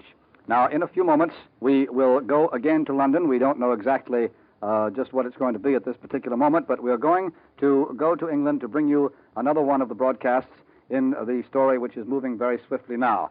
We are going to hear from Wright Bryan, who is representing the combined American networks in London. This is Wright Bryan speaking from London. In the first hour of D-Day by British double summer time, or a little more than an hour before D-Day began by Greenwich Mean Time, the first spearhead of Allied forces for the liberation of Europe landed by parachute in northern France. In the navigator's dome in the flight deck of a C-47, I rode across the English Channel with the first group of planes from Troop Carrier Command to take our fighting men into Europe.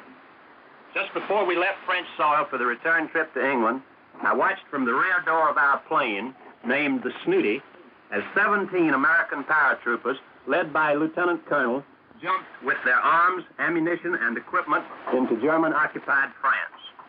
Our group, at the head of the leading wing from the U.S. 9th Air Force's Troop Carrier Command, was met with only scattering small arms fire from the fields, which were dark and quiet as we entered enemy territory. As we headed back towards the English coast, we saw tracers arching through the air behind us and a steady parade of Allied planes moving out over the course we had just navigated to strengthen the ground forces we had left below. In the channel below us, we could see a few ships, but could not be certain whether they were part of the Armada carrying Allied soldiers to the beaches for attacks which were quickly following the first landings of airborne troops which I had witnessed. For 2 days, I had been living with the Troop Carrier Squadron commanded by Major Clement G. Richardson of Salinas, California. His combat crews had been fully briefed as to their initial mission, the course they would fly, and all procedures they would follow. From the moment this briefing began, the combat crews lived apart from the ground personnel of their base, with barbed wire surrounding their quarters and guards protecting them from any contact with outside persons. All day Monday, they watched the weather. After an early supper, they broke up into small groups for volleyball games in their small recreation area. In the early evening, Major Richardson returned from a conference with Lieutenant Colonel Donaldson of Birmingham, Alabama, commanding this lead group. As Major Richardson came within the barbed wire enclosure of his own squadron, he blew a long, shrill blast on his whistle. The pilots, co-pilots, navigators, and radio men clustered around him. "Come into the briefing room," he said. There he stood in front of a large-scale map on which the course was plotted. As quickly as his men were all in the room, Major Richardson said, "Do you know your stuff?" There was no word of dissent spoken. Said Major Richardson, "Get your stuff and report to the operations room immediately.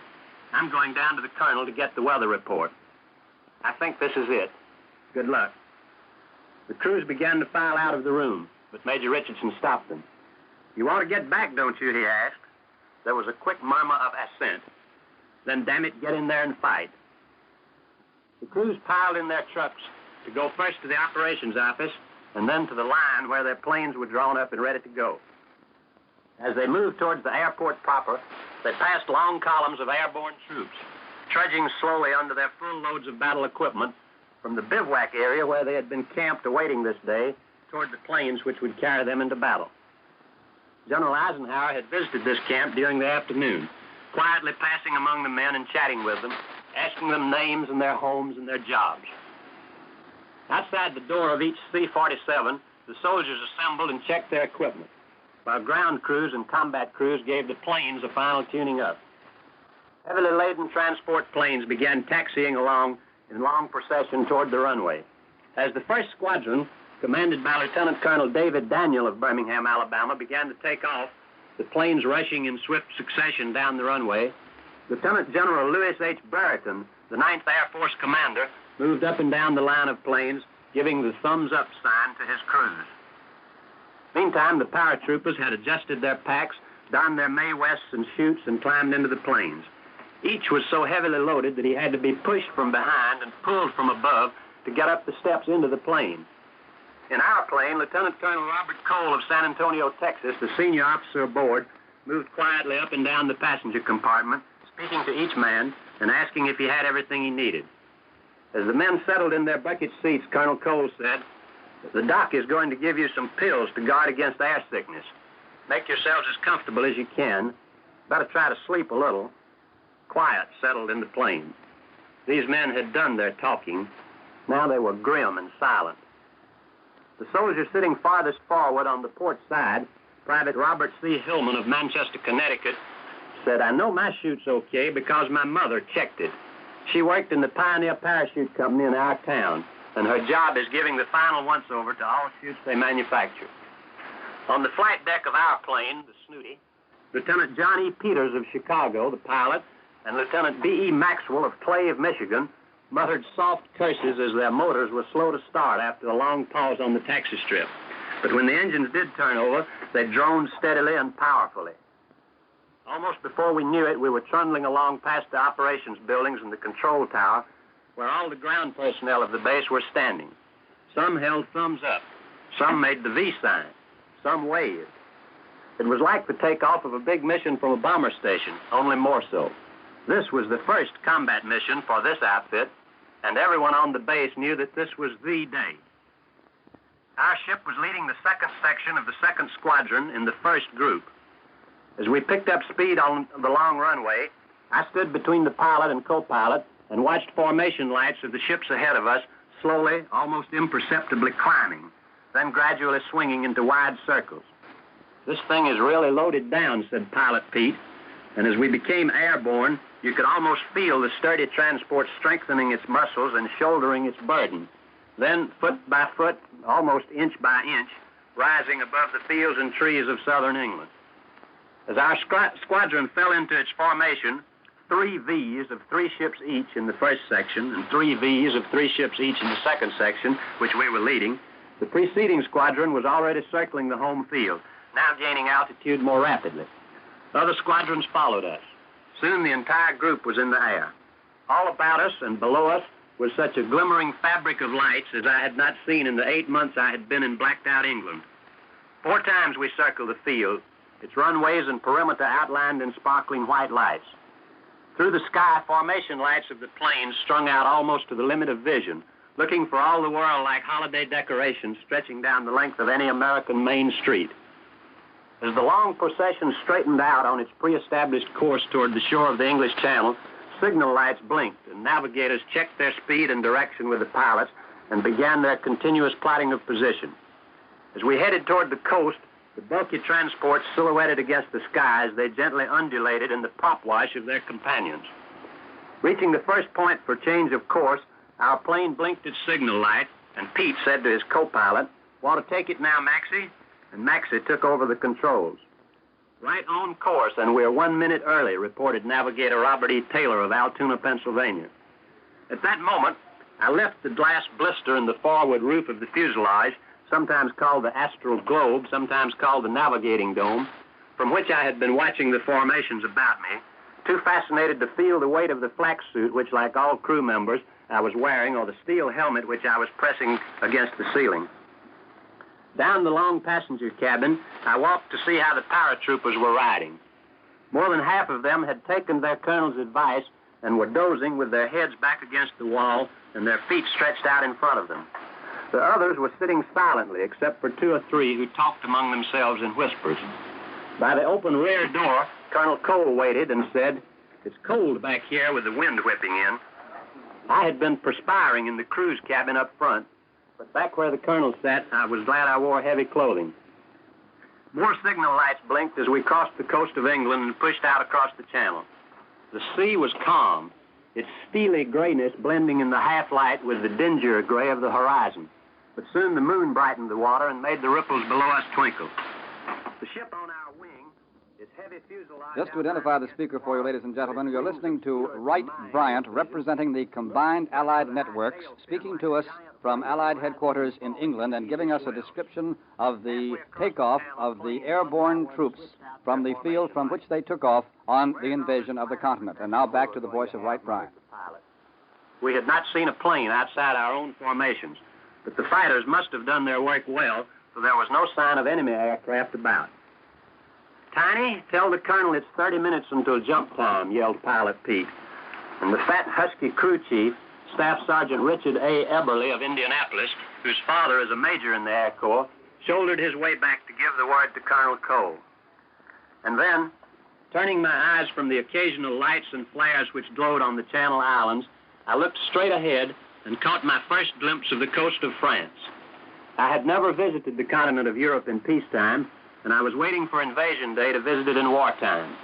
The pilot and the co-pilot, too, were seeing this coast for the first time. None of us spoke, but each looked at the other. Momentarily, we interrupt this description of Wright Bryant being broadcast from the British Isles to give you this bulletin that's come in on the International News Service here in New York. It says, at 4:10 a.m. Eastern Wartime today, German broadcasts reported fighting between German and Allied troops 10 miles inland from the coast of Normandy. DNB said that Allied troops had been reinforced at the mouth of the Seine at dawn. You must remember that this is a German broadcast which is reported by INS, but it is the first word of any fighting inland at all, and this German broadcast says 10 miles inland. And now we return to the description of Wright Bryant speaking from Supreme Headquarters in England. Parachute. The small fields looked peaceful with their orderly hedgerows. It almost seemed you could see the furrows. Now the paratroopers were on their feet, each adjusting his packs and snapping his ripcord over the static line, a cable which ran along the center of the cabin ceiling so that each chute would open automatically as its wearer jumped through the door. "You all set?" asked the colonel. "Get this thing hooked for me," he said, as he took his own place closest to the door. The jump lights, a small bank of signal lamps, were gleaming beside the door. They blinked as the pilot threw his switch, and before I could look up, they began jumping. I wanted to know how long it would take the 18 men to jump. I tried to count 101, 102, 103 to estimate the number of seconds. Before I had counted to 10 seconds, it may have been 11 or 12, but no more, our passengers had left us, all but one of them. The paratroopers shoved each other so swiftly and heavily towards the open door that they jolted against the door frame. One man among the last half dozen hit the rear of the door so heavily that he was thrown into the back of the cabin and dazed. The men behind shoved him aside and went on jumping. Before the unhappy soldier could get to his feet, our plane was well past the drop zone, and in a matter of minutes it was back over the water and setting a course for home. It was too late, and that soldier had to return with us. He was unconsolable. He thought his comrades might think him yellow. The plane crew assured him that they would think no such thing, but he sat moody and glum all the way back and appealed for lonely instructions when he returned. As soon as I had watched the jumps from the rear door, I ran back to the front of the ship and looked straight back from the glass dome. Tiny streams of tracer bullets were curving upward from the ground, but they were well behind us. One of the pilots in our squadron had unwittingly left on his formation lights, and the tracers came closest to his wingtips. But we saw nothing that looked like heavy ack-ack except in the far distance.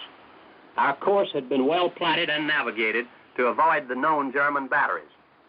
We were over France only 11 minutes. With our ships lightened by unloading their cargo, we picked up speed and streaked for home.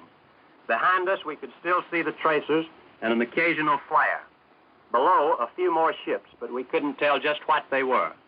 The Battle of Europe had begun, and our squadron had delivered the first Allied foot soldiers to their scene of action. This is Wright Bryant in London, returning you to New York. Once again, this is Columbia's newsroom in New York, our studio adjoining the newsroom to be exact. Bob Trout speaking. We've been listening to Wright Bryant, who represents the combined Allied networks and has been speaking to us from SHAEF, that's the Supreme Headquarters Allied Expeditionary Forces, with a description of the takeoff of the first airborne troops to leave the field to take part in this invasion. Now, there's so much to tell you to bring you up to date, and it's a little bit difficult to tell just when we are going to switch to London again. A good many broadcasts are coming in from the British Isles, as you can tell if you've been with us at all, since about 3:30 this morning, when the first communique was read at 3:32 Eastern Wartime exactly, from London, as a matter of fact. It's a bit difficult to tell when we're going to switch back and how much of the story we should tell you from here at the moment. Columbia's military analyst, Major George Fielding Elliott, has a few things that he's been waiting to say during the time when we've been listening to these broadcasts from London. One of them, from England rather, we don't know whether they're from London. One of them, I know, concerns the position in the invasion of General Montgomery. That's right, isn't it, Major Elliott? That's right. We have a communique here to the effect that General Sir Bernard L. Montgomery of the British Army, whom you'll remember as the famed commander of the 8th Army during the fighting in North Africa, is commanding the Army group carrying out the attack on the French coast. It was announced today. Now, an Army group is a very large organization consisting of 2 or more armies. And it is further stated that General Montgomery's Army group includes American, Canadian, and British forces. We should not suppose that this is the only Army group which will be landed on the coast of Europe eventually. This is just the first such organization to land. Remember, it's a very, very large force, including at least 2 armies under the combined command of General Montgomery. Now, I'd like to call your attention to something in Mr. Clark's report, which you heard earlier, in which he pointed out that the Germans will be surprised by the direction and shocked by the timing of the attack.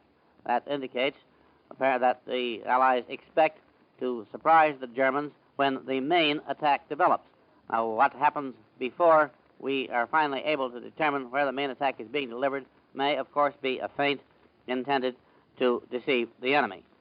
It's interesting to note that one of Montgomery's opponents will be his old enemy from North Africa, Marshal Rommel. Marshal Rommel is not the supreme commander of the German anti-invasion forces. The supreme commander of those forces is Field Marshal Gerd von Rundstedt, who is a very experienced officer. He's 69 years of age, but is considered one of the ablest officers in the German army. It is believed that Marshal Rommel commands the Mobile counterattack forces under Marshal von Rundstedt's general command. The weather over the channel is reported to be bright and clear with moderate sea and occasional gusts of wind. There are some low-hanging clouds in some areas, which may occasion some difficulty to our aircraft. The German report that the American troops were reinforced at dawn at the mouth of the Seine by sea and air, which might suggest that our main objective is Le Havre. But there's also another German report. Remember, this is a German report and not confirmed from any Allied source, which says that American forces are penetrating toward the town of Caen. It does not say whether these are troops that have been landed on the beach and are pushing inland toward Caen, which is about 7.5 miles from the coast, and controls the main railway to the town of Cherbourg.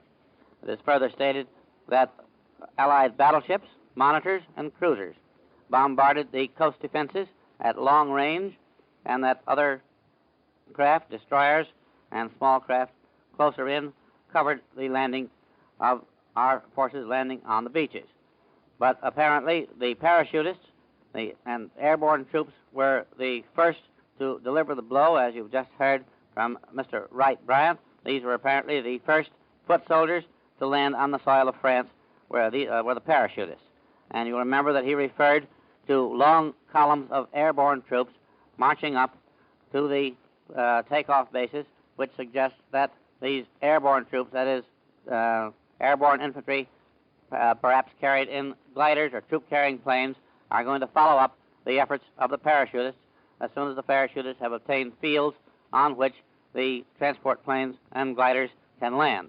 It is reported that these forces are being opposed by German shock troops. This is another German report, and you'll remember that the Germans have been boasting for some time of a special organization, special shock troop detachments, which have been organized to fight the expected arrival of Allied airborne troops. That is a summary of the military situation as far as we have it now. And now, here once again, is Bob Trout. That was Major George Fielding Elliott, Columbia's military analyst. And now the Columbia's newsroom has been filling up even more than it was filled some time ago, and we began to take you on that informal tour of the newsroom, which suddenly developed into the invasion while we were actually watching the machines. At that time, I believe there were about 25 people actively working in our newsroom at top speed, and now the number has increased. Among other arrivals who's been here for the last hour or two is Columbia's war correspondent, Quentin Reynolds, whom you've all heard many times. He saw the invasion at Salerno. He saw the invasion at Sicily. That's a little backward chronologically. I should say he saw the invasion of Sicily, the invasion of Salerno, and he was at the maneuver, the landing at Dieppe, which is near the present fighting as far as we can tell. And now here is Quentin Reynolds. The words of the communique announcing the landings were brief and cold and factual. We don't know how many men landed on enemy territory as yet. We don't know how many places they landed. We don't know whether their trip across the water was a hard one, constantly hampered by German aircraft. We only know that last night one man said 2 words. Eisenhower said, "Let's go," and the invasion was on. There are 1,000 stories behind the short communique which merely told us that our men had landed. Those of us who have been on other amphibious landings can imagine how our men felt last night when they were finally told that their long months of waiting were over. As long as these men live, the evening of June 5th will always be to them the night before D-Day. And if they live to be 100, June 6th will forever be D-Day to them. Back to Bob Trout now. Sorry to interrupt you, Quentin Reynolds, but now we will hear a broadcast from John W. Vandercook, who is representing all networks, and who will speak to us from London. Go ahead, London. This is John W. Vandercook in London. The announcement has just been made that the invasion of Western Europe has begun. The feints and diversions promised by Winston Churchill and hinted at by the military experts have now been relegated to the limbo of dead words. For, as 1 million people will say today, this is really it. This is a Queen's move, straight across the board. The astronomical numbers of planes that for weeks past have been pulverizing rod by rod and yard by yard every German position from literally the beginning of shallow water to far within the hinterland of France, have now, with close naval support, been followed by the paratroopers from literally the beginning of shallow water to far within the hinterland of France, have now, with close naval support, been followed by the paratroopers, the landing boats, the infantry. Beachhead is a narrow term. By all present indications, General Eisenhower and his field commander, the great Montgomery of Egypt and North Africa, have attacked along miles of the French coast. The textbook pattern of invasion, and this, of course, is the most massive such operation in all human history, calls for the early possession by the attacker of good seaports. The purpose of that is clear. A major offensive against an enemy-held coast requires, swiftly after its commencement, the possession by the initiators of the attack of harbors capable of the unloading of far weightier materiel than can be put ashore even by the incredibly versatile and numerous amphibian landing craft. That is probably an essential part of the Allied plan, as it is now being put in practice. Be sure of it, we are moving with the weight of mountains. In his order of the day issued to each man in the Allied Expeditionary Force, General Dwight Eisenhower calls this mighty mission the Great Crusade. He adds, the eyes of the world are upon you. The hopes and prayers of liberty-loving people everywhere march with you. General Eisenhower makes this solemn promise. In company with our brave allies and brothers in arms on other fronts, we will bring about the destruction of the German war machine, the elimination of Nazi tyranny over the oppressed people of Europe, and security for ourselves in a free world. And the Supreme Commander warns, the enemy will fight savagely. He is well-trained, well-equipped, and battle-hardened. The final words of the General's orders have the lift that at this hour in England has raised every heart. I have full confidence in your courage, devotion to duty, and skill in battle. We will accept nothing less than full victory. Good luck. And let us all beseech the blessing of Almighty God upon this great and noble undertaking.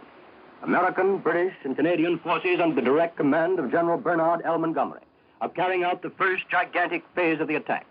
The skies are ahum with the ceaseless passage of great planes that shuttle smoothly back and forth from the countless airfields of England to the scene of battle almost within eyesight of the British shore. The English ports are pouring cornucopias of the long-garnered riches of men and war machines that have been assembled through these many, many months for this long-awaited hour. I return you now to New York. And we are now back in Columbia's news headquarters, the studio adjoining our newsroom in New York City. Bob Trout speaking once again. We've just heard John W. Vandercook speaking from Supreme Headquarters of the Allied Expeditionary Forces somewhere in Great Britain. Mr. Vandercook was representing the combined Allied networks. We were very sorry to have to interrupt Mr. Reynolds before switching very rapidly to get the broadcast from London, but as you can tell if you're staying with us, on this invasion broadcast, things happen very rapidly. We get about 30 seconds notice, sometimes less than that someone in London is ready with another report, and we have to switch very rapidly. And now, if Mr. Reynolds doesn't mind taking up again at the point at which he was, I'd like to turn the microphone back to Quentin Reynolds. As I said, the details so far have been rather scanty, but there are a few things we do know. We do know that the weather was perfect for the attempt. The tides were right, and the moon rode high above the channel. It was a full moon in a cloudless sky, but it was the kind of moon that kept its light for the grandeur of its own height, so that the invasion fleet merged with the dark blue of the channel waters, safe from the prying eyes of the German night fighters, who for weeks have maintained a vigil over the channel and over the North Sea. But RAF Beaufighters and American Havocs, the plane we used to call the DB-7, have been out too, chasing these reconnaissance planes to such heights that their value as observers was almost nullified. Even on the clearest night, you can't see much from 20,000 feet, and blacked-out ships with flame dampeners hiding the red glow of their smokestacks are very difficult to spot. The brief communiques we've received so far do not tell of the prayers that went up from thousands and thousands of our men as they slid through the dangerous, uncharted minefields of the Channel and approached enemy territory. The communiques do not tell us of the feeling of tension that gripped the entire invasion fleet a feeling that grew and grew, that caught in your throat and that threatened to choke you.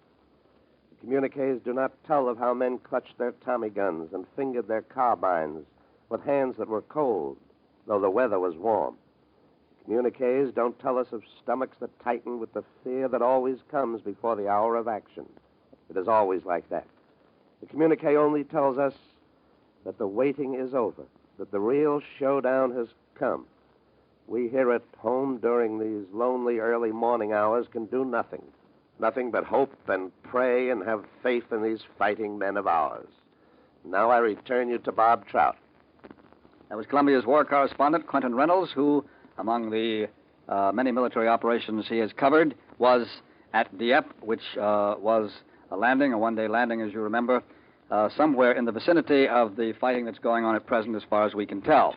Now, the papers are piling up here in our studio adjoining the newsroom, separated from it by a glass wall here at Columbia's news headquarters in New York. It's a little difficult to tell where to begin to bring you up to date most rapidly. Perhaps you heard a few moments ago, I've lost track of how long ago it was, perhaps you heard the INS report that came from London and which said that the INS agency had heard the German broadcast reporting fighting between German and Allied troops 10 miles inland from the coast of Normandy. That was a German report from the German agency DNB, reported by INS from London, and I would like to point out at this time, in case you heard it, that even if by some chance the German broadcast should be true, it does not necessarily mean a penetration. It could mean fighting between Germans and some of these airborne troops and parachutists whom we have been hearing about. Here is a one-line dispatch just been handed me. It's from the British news agency Reuters from London, and it says, the German news agency DNB says today that Allied airborne landings have been made in Normandy in great depth.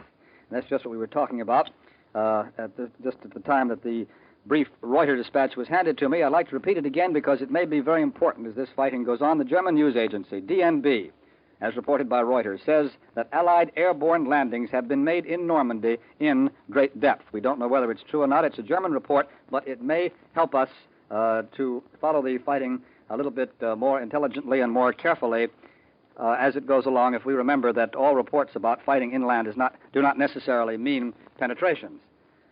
Now, it's a little bit difficult to decide what to start into because, once again, we've just got the signal that we are about to switch the air across the ocean once again and to bring you a broadcast from the British Isles, once again, a broadcast from Chafe. You might as well remember that word. You'll be hearing a great deal of it. And so now to Jim Willard in London. This is James Willard, speaking from Supreme Headquarters, Allied Expeditionary Forces.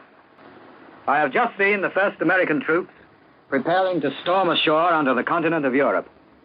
They were about to land on the north coast of France at 6:30 British summer time this morning. At 6:23, the Marauder bomber in which I was riding dropped the last load of bombs to be launched onto the coastal targets before H hour a few minutes later, when our landing barges would strike the shore. All night and from dawn onwards, thousands of Allied planes have been softening up a strip of coast. Already, several thousand paratroopers are waiting further inland to join forces with the landing parties. These airborne troops were flown in last night. I could see evidence of the landings in a number of parachutes lying in the little fields. But I must say at once, the amazing feature of my flight this morning was the almost unbelievable quietness of the scene below, where in the next few days, maybe in the next few hours, decisive battles for the reconquest of Europe will be fought.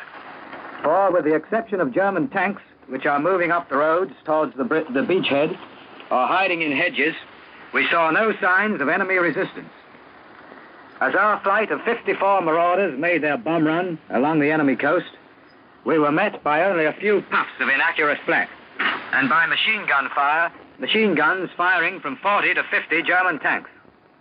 I'd like to record here that Sergeant Paul Scott of Cedartown, Georgia, the waist gunner beside whom I was riding, promptly turned his machine guns onto one German tank by a crossroads and claims to have set it on fire. I saw the tank burning. Apart from those tanks, a few bursts of flak, and one report of a coastal battery, I saw no signs of the enemy. Everything that flew in the air or sailed on the sea was definitely and overwhelmingly ours. You'll have to forgive the superlatives, but they're an accurate description of the facts in this case. The air and sea armadas I saw this morning were the biggest nations at war have ever launched at one time. At briefing, before we took off at dawn, the pilots were told to stay below 6,000 feet over England, because that was the level assigned them. Higher up and lower down, the air was full of other planes, Fortresses, Liberators, Lightnings, Thunderbolts, Spitfires, all forming up before flying south to the same target we were headed for. I could see hundreds of planes crossing and crisscrossing below us. And the pilots of our ship called out over the intercom telephone, "There are planes strung out ahead and behind us like strings of sausages." Even more incredible was what we could see on the water, 3,000 feet below us. Ships were moving from the coast of England in immense convoys. In some convoys, the ships were sailing in single file. In others, they were in various patterns. From above, they looked like water beetles scuttling backwards and forwards over a pond. The sea was calm with occasional white caps. We left these vast convoys and passed over them for a long time. There were literally ships as far as the eye could reach, and it can reach a long way from 5,000 feet up.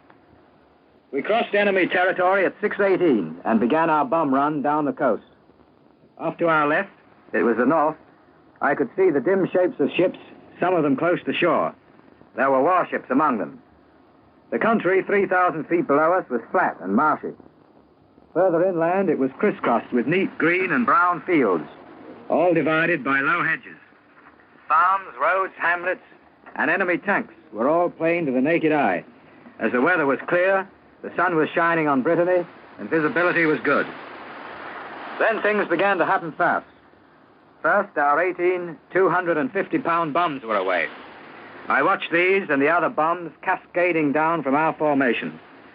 When they hit the earth, they seemed to draw out plumes of dirty, oily yellow smoke, which grew and joined together until the whole invasion strip of coast was covered in a great pall of smoke. Through this, I could see the flashes of our naval guns. There was no answering fire from coastal batteries. From the amount of high explosive we were pouring on that strip of land down there, it seemed impossible for anything, however small and however deeply hidden, to survive. From time to time, word would come over the intercom phones to keep an eye out on some plane at 2 o'clock or 9 o'clock, which is an air crew's way of giving compass bearings. But though our gunners trained their guns several times, not a single enemy fighter or plane of any kind was sighted. In fact, the only time our guns were fired was when the boys cut loose at those German tanks. It was the same all the way out and all the way back to England.